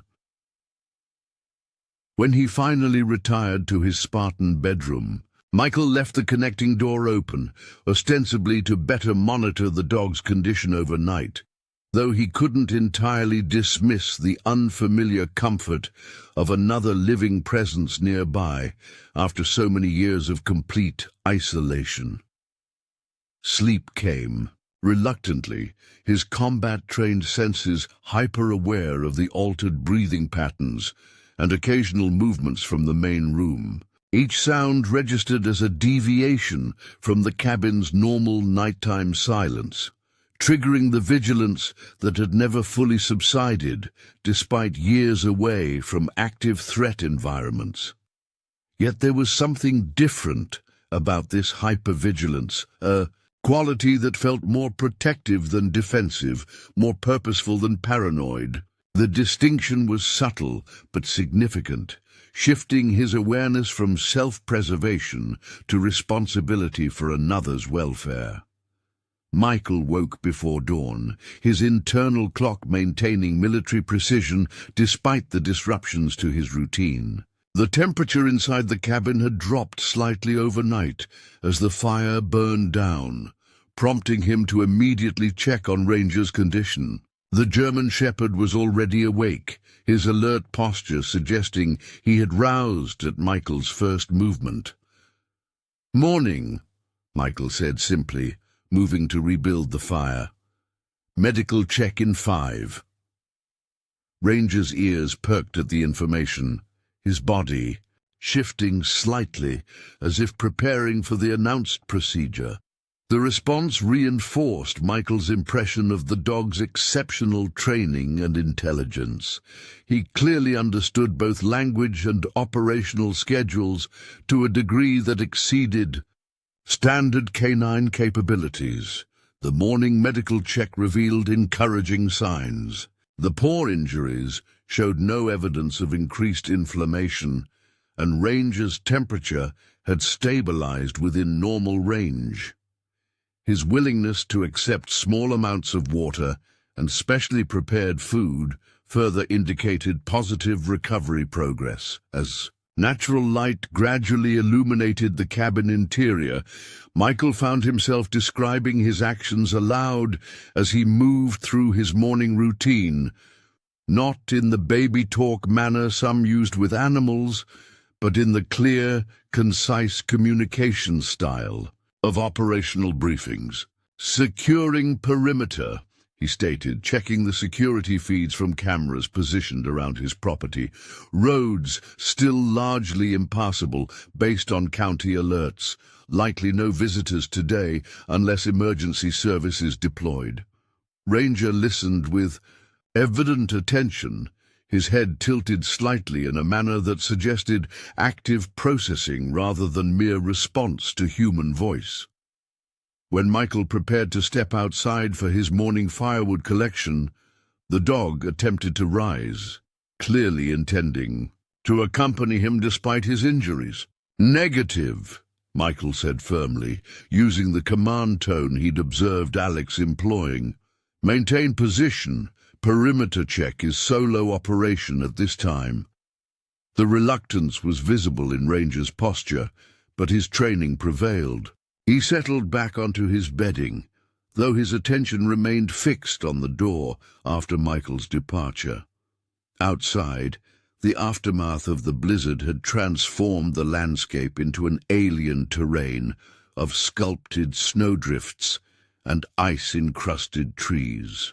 The temperature remained well below zero, the air so cold it burned in Michael's lungs despite his practiced adjustments to Montana's harsh winters. The snow had stopped falling, however, and breaks in the cloud cover suggested improving conditions as forecast. Michael completed his necessary outdoor tasks with efficient speed, gathering firewood from his sheltered store and checking critical external systems. As he worked, he found himself periodically glancing at the cabin windows, aware of Ranger monitoring his movements from inside, an unusual sensation after years of operating without observation. Upon returning, he found the German Shepherd exactly as instructed, maintaining position but clearly relieved at his return. The dog's disciplined adherence to commands despite evident concern struck Michael forcefully, reminding him of similar training principles instilled in special operations personnel, the capacity to override instinctual responses in favor of mission protocols, even when those protocols contradicted personal impulses. "Perimeter secure," Michael reported automatically, the phraseology emerging from long-dormant operational habits. External temperature -15 Fahrenheit. Wind chill approximately -30. Forecast shows gradual warming trend, potentially reaching positive single digits by afternoon. Throughout the morning, Michael maintained this running commentary, the one-sided briefings providing structure to their shared confinement.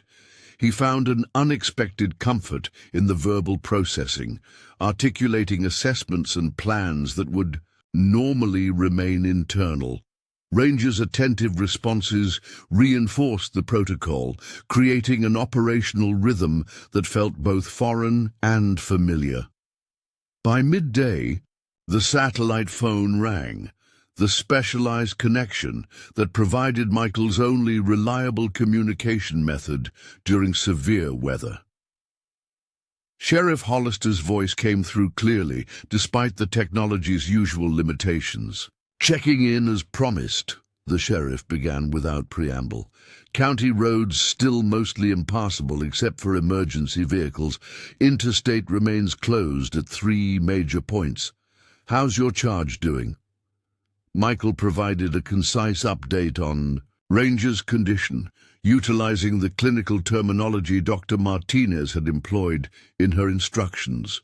The precision of the report seemed to amuse Hollister, though he refrained from direct comment on Michael's approach. The medical transport. "Team reached Clearwater Clinic about an hour ago," Hollister continued. "Captain Winters has been stabilized for transfer to Regional Hospital, where they have specialized hyperbaric treatment options for her residual cold injuries. She asked specifically about Ranger's condition before departure." "What did you tell her?" Michael asked, suddenly concerned about the handler's peace of mind during her own medical crisis. "That he's receiving military-grade care from someone who clearly understands tactical asset protocols," Hollister replied, a smile evident in his voice despite the technical terminology. She seemed satisfied with that assessment. After providing additional updates on road clearing progress and estimated timelines for interstate reopening, the sheriff concluded the call with a casual observation that struck deeper than intended. "Must be nice having some company out there for a change, even the 4-legged variety." The sheriff's comment lingered in Michael's thoughts long after the call ended. Company wasn't something he had sought or welcomed in years, yet he couldn't deny the subtle shift in the cabin's atmosphere. The disciplined presence of the tactical dog had altered something fundamental about the space, not invading his carefully cultivated solitude so much as creating a different quality of silence, one punctuated by shared purpose rather than isolated routine. Michael found himself studying Ranger as the afternoon progressed, noting the parallels between the dog's behaviors and those he'd observed in elite human operators. The German Shepherd maintained situational awareness even while resting, his attention shifting to track potential threat vectors whenever unfamiliar sounds occurred outside the cabin. His resource management was equally disciplined, consuming exactly what was offered during feeding times, neither rushing nor wasting, and limiting water intake to efficient quantities. "Operational conservation," Michael observed aloud during one such instance. "Standard procedure for deployment in uncertain conditions." Ranger's ears perked at his voice, dark eyes meeting Michael's with that same uncanny perception that had initially persuaded him to follow the dog into the blizzard. The gaze held neither demand nor dependence, just the clear assessment of one professional acknowledging another across the species barrier. By late afternoon, Michael determined it was time for Ranger's first supervised mobility session. Dr. Martinez had emphasized the importance of preventing muscle atrophy while still protecting the healing paw injuries, a delicate balance requiring careful monitoring. "Limited movement protocol initiating," Michael announced, maintaining the operational briefing tone that had become their shared language. Objective: controlled activity without weight-bearing stress on injured extremities. He arranged additional padding on the cabin floor, creating a protected pathway from Ranger's resting area to a slightly more distant position with different environmental perspectives. Following the veterinarian's instructions, he fitted specialized protective booties over the bandaged paws, securing them with the methodical attention he once applied to field equipment inspections. Ranger watched these preparations with evident understanding, neither resisting nor attempting premature movement. When Michael finally issued the release command, "Position change authorized," the dog rose carefully, testing his balance before proceeding along the padded route with deliberate precision. Michael observed each movement with critical assessment, noting gait adjustments and weight distribution patterns that revealed the dog's professional adaptation to injury. Ranger was clearly experienced in working through discomfort, employing the same compensatory techniques Michael had witnessed in veteran special operators who continued functioning despite significant physical trauma. Acceptable performance, Michael concluded when Ranger had completed the prescribed activity session, recovery progressing within expected parameters. The dog settled into his new position with the satisfied demeanor of one who has successfully completed an assigned objective, however modest. This location offered views of both the cabin's main entrance and the largest window, improving surveillance capabilities while still maintaining appropriate distance from potential threat entries. Another tactical choice that reflected specialized training. As evening approached, Michael's satellite phone rang again. The caller ID displayed not Sheriff Hollister's number but an unfamiliar Colorado area code. He answered with characteristic brevity. "Donovan. Mr. Donovan, this is Major Sarah." "Reynolds, Colorado Tactical K-9 Division," came the crisp professional response. "I understand you're currently providing care for one of our assets." The formal military language and commanding tone confirmed Michael's earlier suspicions about Ranger's background. While search and rescue was clearly part of his operational profile, the dog's training and handling protocols suggested additional tactical capabilities typically associated with specialized military or law enforcement units.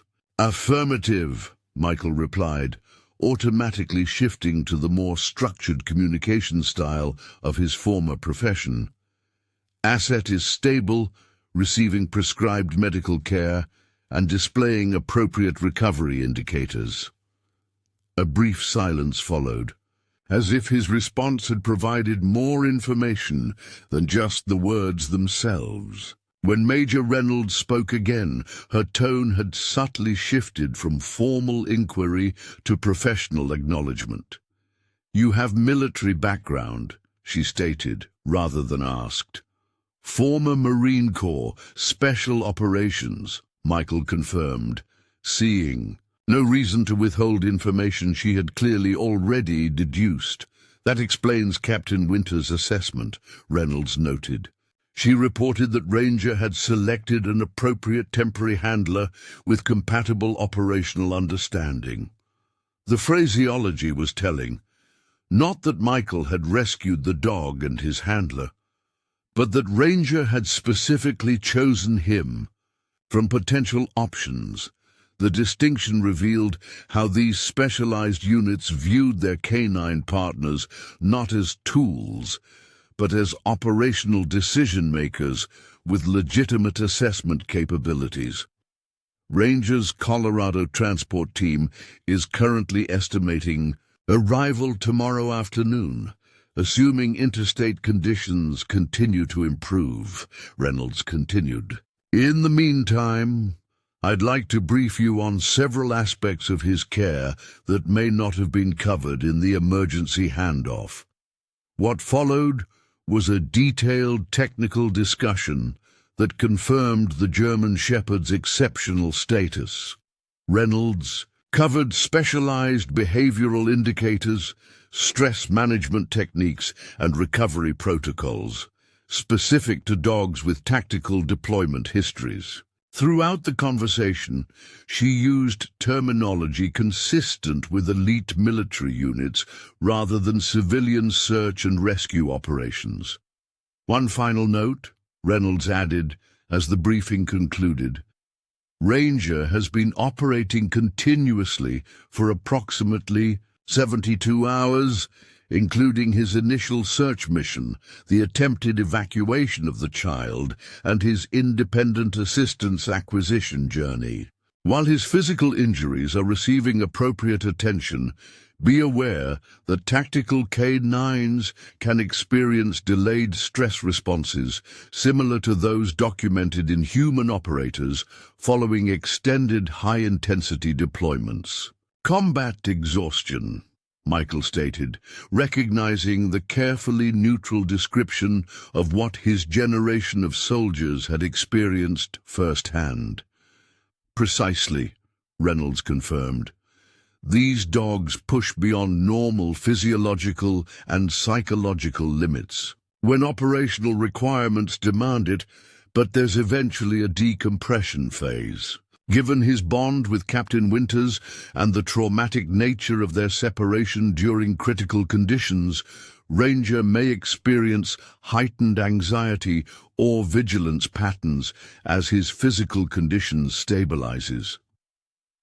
Ranger settled back into his rest position with noticeably reduced tension, the updated information apparently addressing concerns that had lingered despite his disciplined exterior.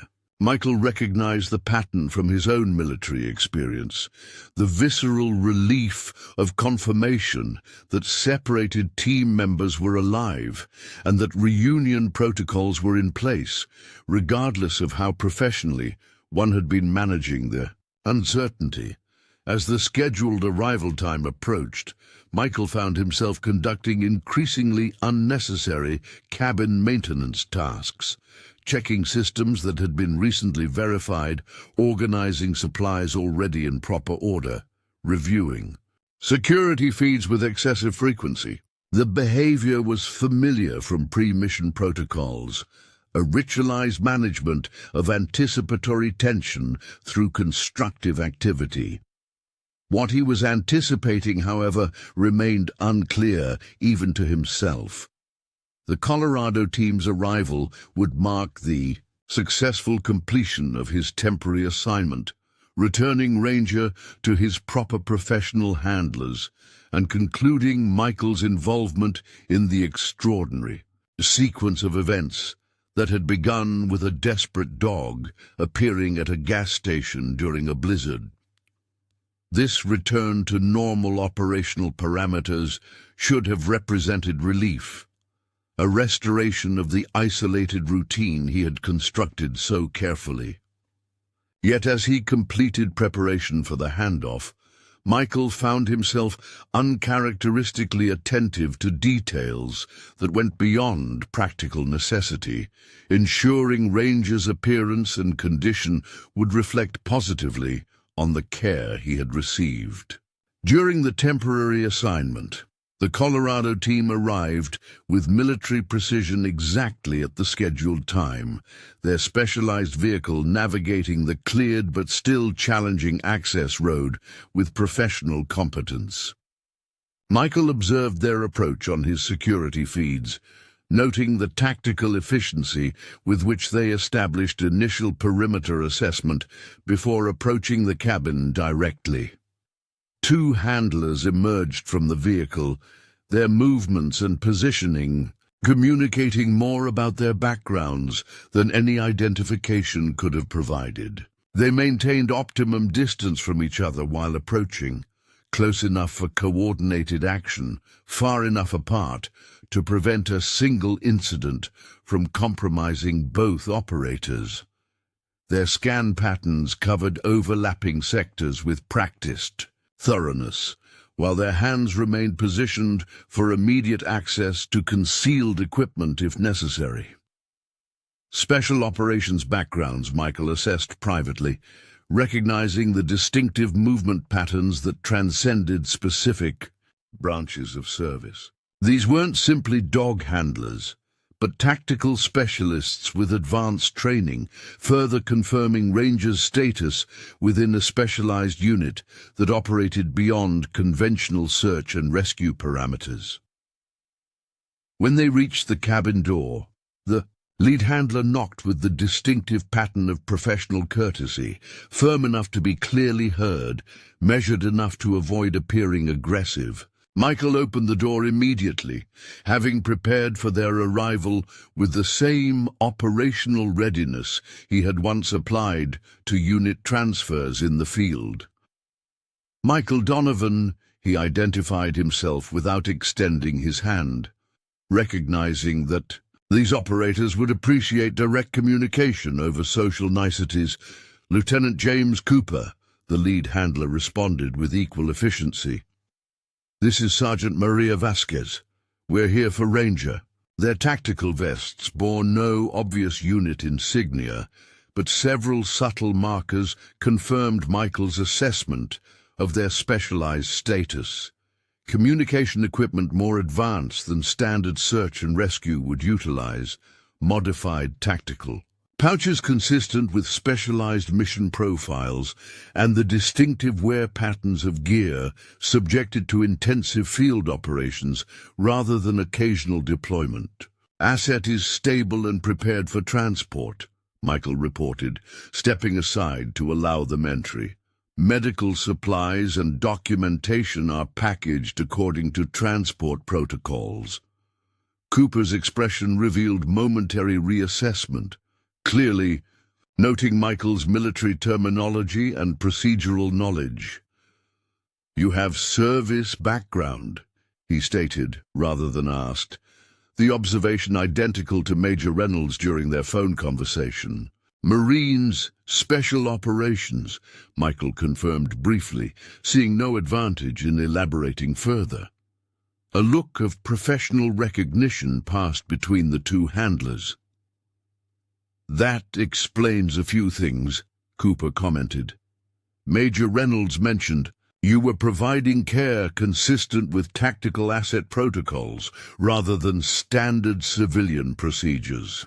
Inside the cabin, Ranger had maintained his disciplined position despite obvious awareness of the new arrivals. His posture communicated recognition of fellow unit personnel, but awaited formal acknowledgement before responding, another indication of his exceptional training and operational discipline. Cooper approached the German Shepherd with appropriate, professional respect, maintaining proper tactical distance before issuing the formal identification protocol. "Ranger, verification sequence Echo 73 Delta." The dog's response was immediate and precise, a specific head position and attention focus that clearly confirmed recognition of authorized handling personnel using correct verification codes. Only after this formal exchange did Cooper move to more direct interaction, conducting a thorough but efficient assessment of Ranger's physical condition. "Impressive wound management," he commented, examining the bandaged paws. "These field dressings exceed standard emergency care parameters." "Dr. Martinez provided comprehensive instructions," Michael responded, deflecting the implied compliment. "I followed established protocols." Sergeant Vasquez had meanwhile been reviewing the medical documentation and treatment logs Michael had maintained. "These records are exceptionally detailed," she noted. "Time-stamped medication administration, behavioral observations, environmental condition monitoring. This is tactical field reporting standard, not civilian medical documentation. Michael didn't respond to the obvious question behind her observation, seeing no reason to explain that the detailed reports reflected his natural operational patterns rather than special effort. Such comprehensive documentation had been standard procedure throughout his military career, the habits remaining intact despite years in civilian status. As the Colorado team prepared for transport, Michael found himself conducting a more thorough handoff briefing than strictly necessary, providing detailed information about Rangers' responses to specific medications, environmental preferences, and behavioral patterns observed during their brief time together. He maintains operational awareness even during rest cycles, Michael explained, unable to entirely suppress the professional assessment that had formed during their time together. Shows advanced threat discrimination capabilities, particularly regarding wildlife approach patterns. Successfully identified a mountain lion at approximately 80 yards, despite adverse night conditions and multiple terrain obstacles. Cooper nodded, unsurprised by this information. Ranger has specialized training in predator detection. Part of his tactical profile includes distinguishing between ambient wildlife activity and actual security threats without triggering false positives. The confirmation of Michael's observations regarding Ranger's exceptional capabilities was satisfying from a professional perspective, validating his assessment of the dog as an elite operator rather than merely a well-trained working animal. There was something affirming about having his tactical evaluations taken seriously by fellow professionals after years of isolation from such exchanges.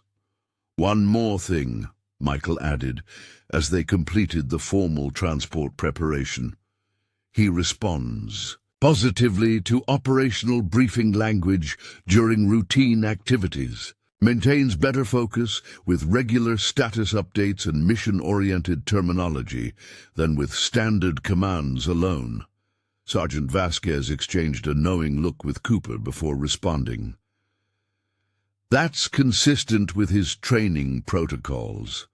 These tactical dogs operate most effectively within structured communication frameworks that mirror special operations parameters rather than conventional handling methods. As they prepared for final departure, Michael found himself conducting one last check of the specialized protective booties protecting Ranger's injured paws. An unnecessary verification given the Colorado team's obvious competence, yet somehow important to his sense of completed responsibility. He's in good hands, Cooper assured him, recognizing the behavior for what it was, the professional concern of one operator for another at the moment of transfer. Our medical team has been fully briefed by both Dr. Martinez and Captain Winter's physicians. Continuation of care is fully mapped and resourced. Michael nodded acknowledgement, stepping back to establish appropriate distance for the formal handoff procedure. Cooper issued the official transfer command, signaling to Ranger that his temporary assignment had concluded, and he was returning to primary unit control. The German Shepherd responded with perfect discipline, rising carefully despite his injuries and moving to the position indicated beside the specialized transport vehicle. Yet before entering the vehicle as directed, Ranger paused and turned back toward Michael, momentarily breaking protocol in a way that seemed deliberate rather than undisciplined. For a brief moment, the dog simply held his gaze, communicating, something that transcended the formal operational parameters that had structured their interaction. There was acknowledgement in that final look, a recognition of shared experience that needed no verbal expression between two professionals who understood the unspoken language of those who operate beyond normal boundaries when circumstances demand it. He doesn't do that often, Vasquez noted quietly. Break protocol for personal acknowledgement. Michael maintained his composure, returning the gaze with appropriate professional respect rather than emotional response. "Safe travel," he said simply, addressing Ranger directly with the formal acknowledgement one operator might offer another at mission conclusion. The German Shepherd held position for one more moment, then turned and entered the transport vehicle, with perfect operational discipline, resuming his role within established unit parameters. The Colorado team completed final security checks with practiced efficiency, thanked Michael for his assistance with professional courtesy rather than excessive gratitude, and departed exactly according to their established timeline. Michael watched the vehicle disappear down his access road, standing longer than necessary in the biting cold as he tracked its progress through each security camera zone until it passed beyond his property boundaries. Only then did he return inside, the cabin suddenly alien in its restored emptiness.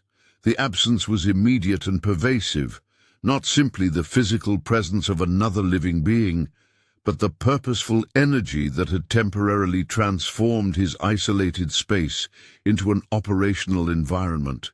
The silence, once so familiar and carefully cultivated, now seemed hollow rather than peaceful, empty rather than ordered.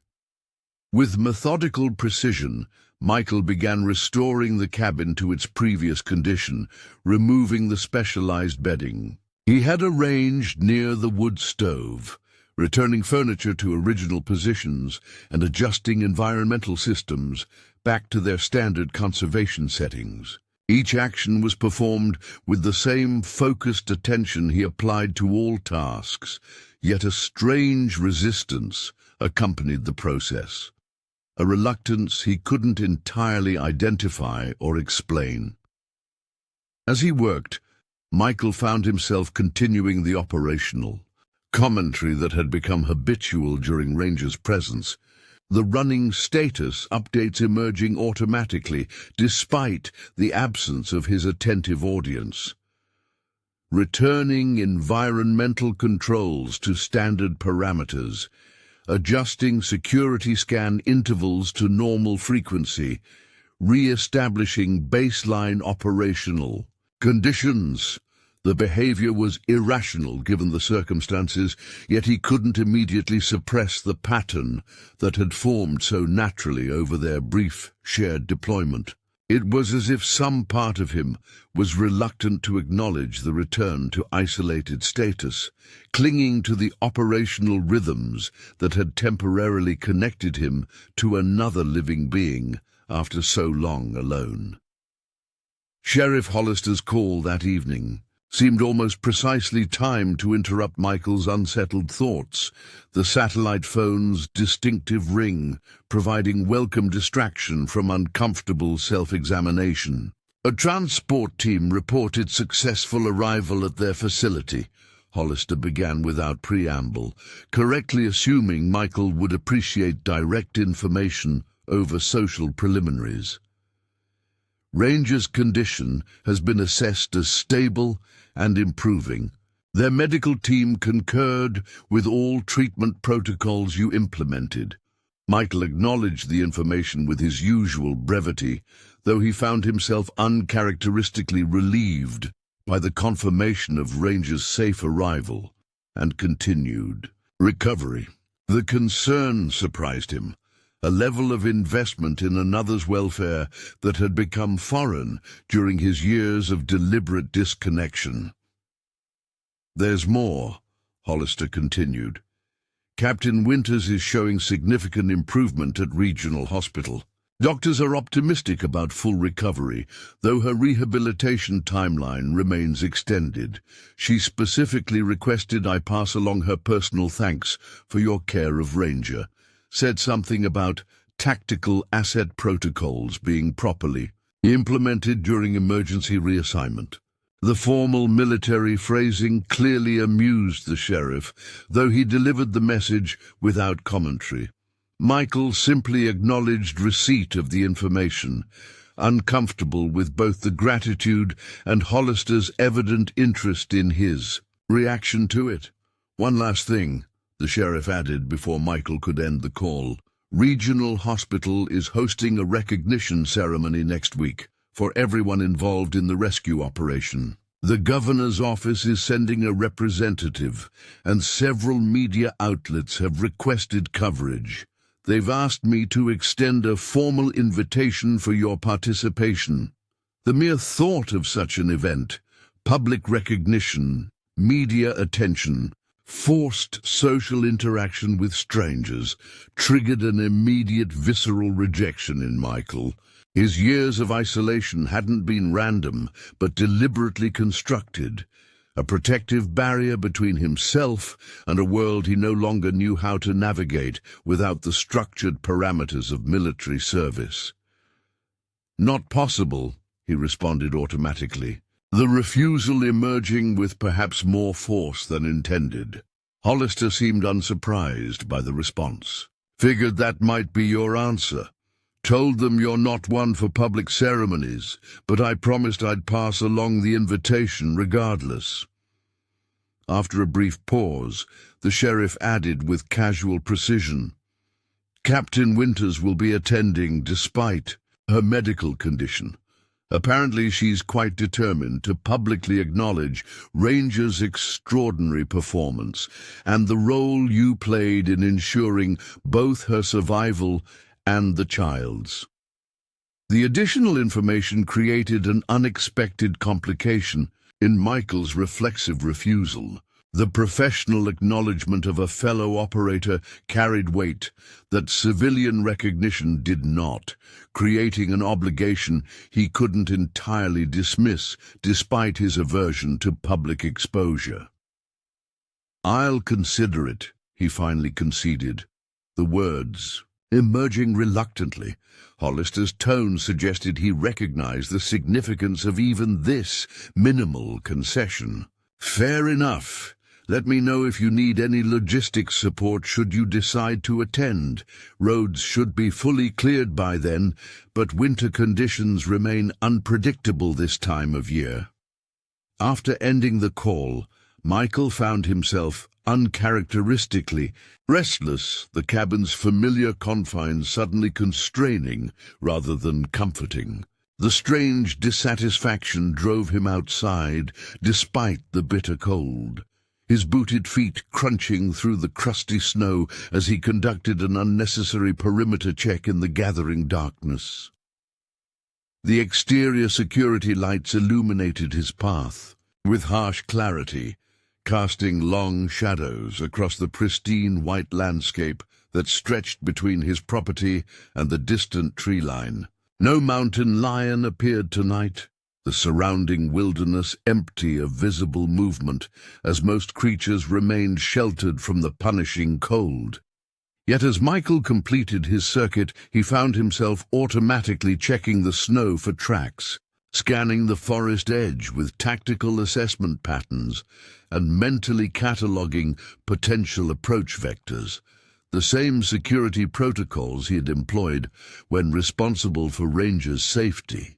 The habits had formed with surprising speed during their brief time together, creating operational patterns that now continued despite the absence of their original purpose.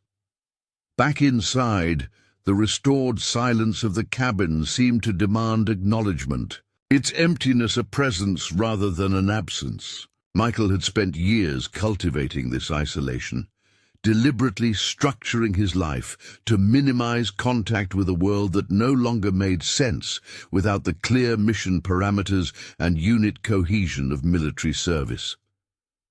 The solitude had been a choice, a solution to the disorientation and disconnection that had followed his medical discharge and subsequent failed attempts to reintegrate into civilian society.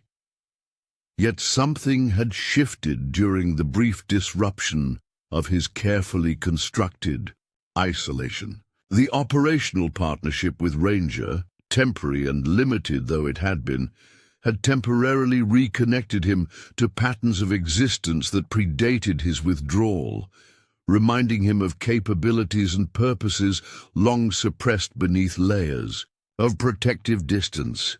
Mission parameters have changed, he found himself saying aloud to the empty cabin, the operational assessment emerging from professional habits deeper than his years of isolation. Adjustments to deployment strategy may be required. The statement hung in the silent room, simultaneously absurd and profound, a recognition that something within his carefully controlled existence had been irrevocably altered by the brief intrusion of connection, purpose, and responsibility for another's welfare. That night, Michael found sleep unusually elusive despite his physical fatigue. The cabin's familiar sounds seemed somehow wrong. The regular clicks of the heating system, the occasional settling of logs in the wood stove, the faint electronic hum of security systems, all registering as incomplete without the subtle counterpoint of another's breathing. The following morning brought clear skies and marginally warmer temperatures, the brutal storm system finally moving eastward as forecast. Michael forced himself back into his established routines, completing maintenance tasks with mechanical precision while deliberately suppressing the running commentary that had become habitual during Ranger's presence. When the satellite phone rang shortly before noon, he answered with his customary brevity, expecting another update from Sheriff Hollister. Instead, a different voice responded, female, professionally authoritative, and instantly recognizable despite their limited previous interaction.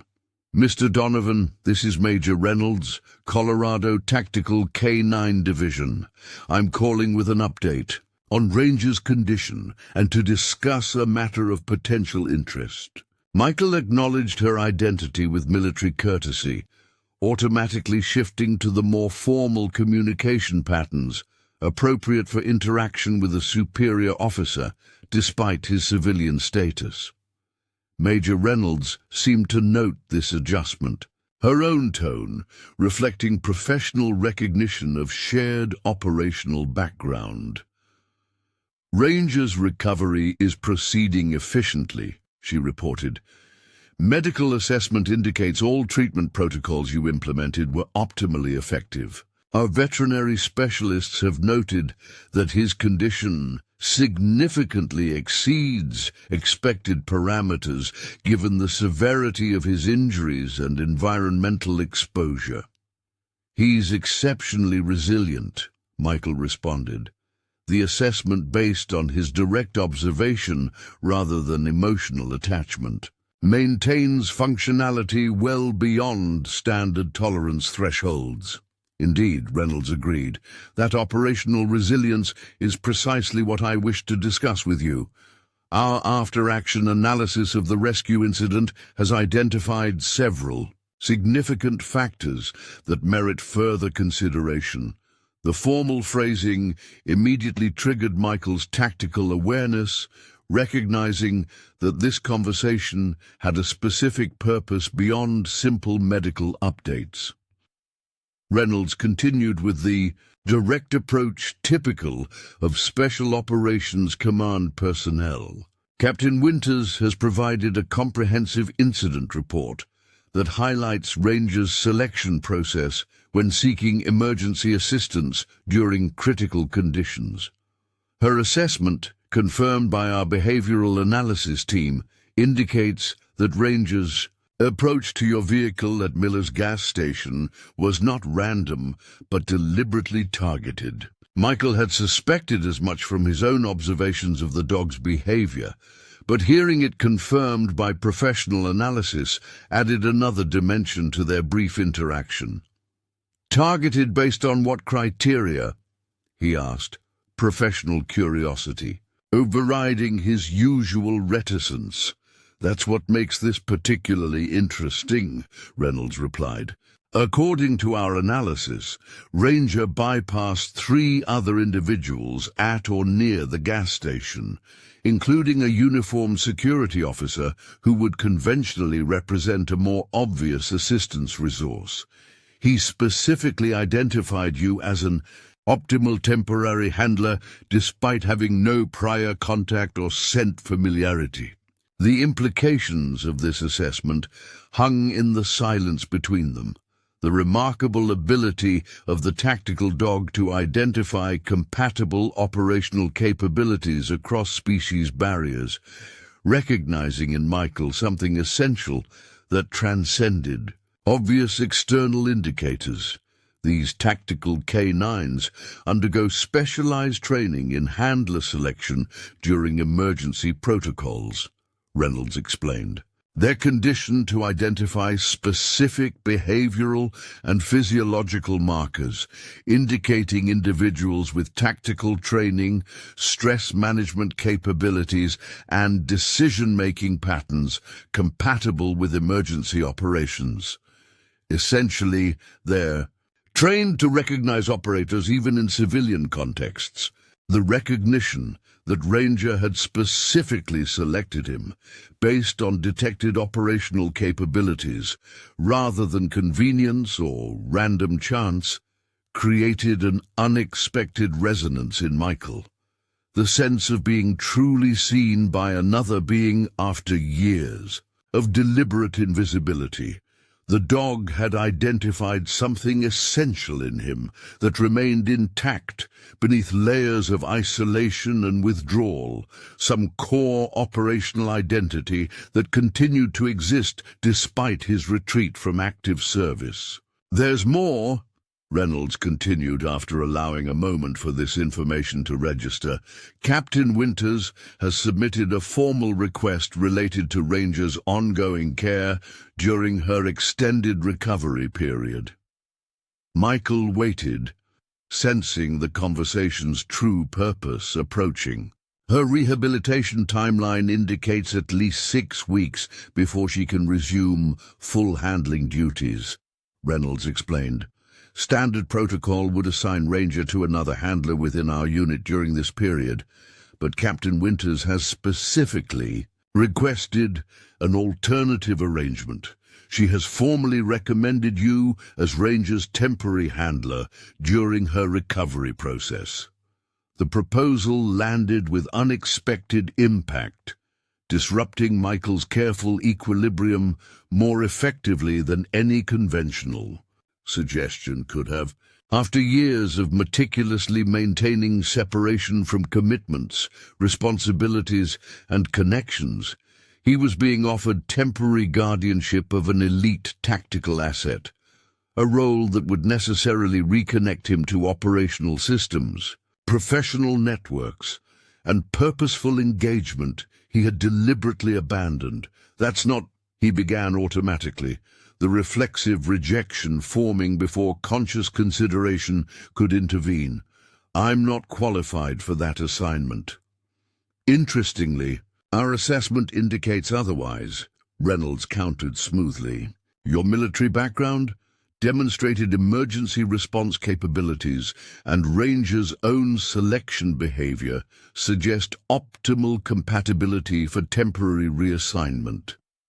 Additionally, your isolated location offers superior environmental conditions for his recovery phase compared to our facility's necessarily communal arrangements." When Michael remained silent, processing this unexpected development, Reynolds continued with the direct approach characteristic of Special Operations Command. "Captain Winters believes you understand something essential about tactical partnership that makes you uniquely qualified for this temporary assignment. A formal assessment describes your interaction with Ranger as intuitive operational synchronization rarely observed outside established handler relationships." The temporary assignment became permanent as Michael found purpose again through Ranger. Their partnership expanded to wilderness rescue operations, where Michael's military expertise paired perfectly with Ranger's extraordinary abilities. When Alex recovered, she recognized what had healed in both man and dog. Instead of reclaiming Ranger, she invited Michael to join their elite K9 unit. The frozen German shepherd, who once begged a stranger for help, had found not just a temporary handler, but restored a warrior's soul. This incredible story reminds us that sometimes help comes in unexpected forms, healing wounds we didn't know needed healing. If this story touched your heart, subscribe for more inspiring tales of courage and connection.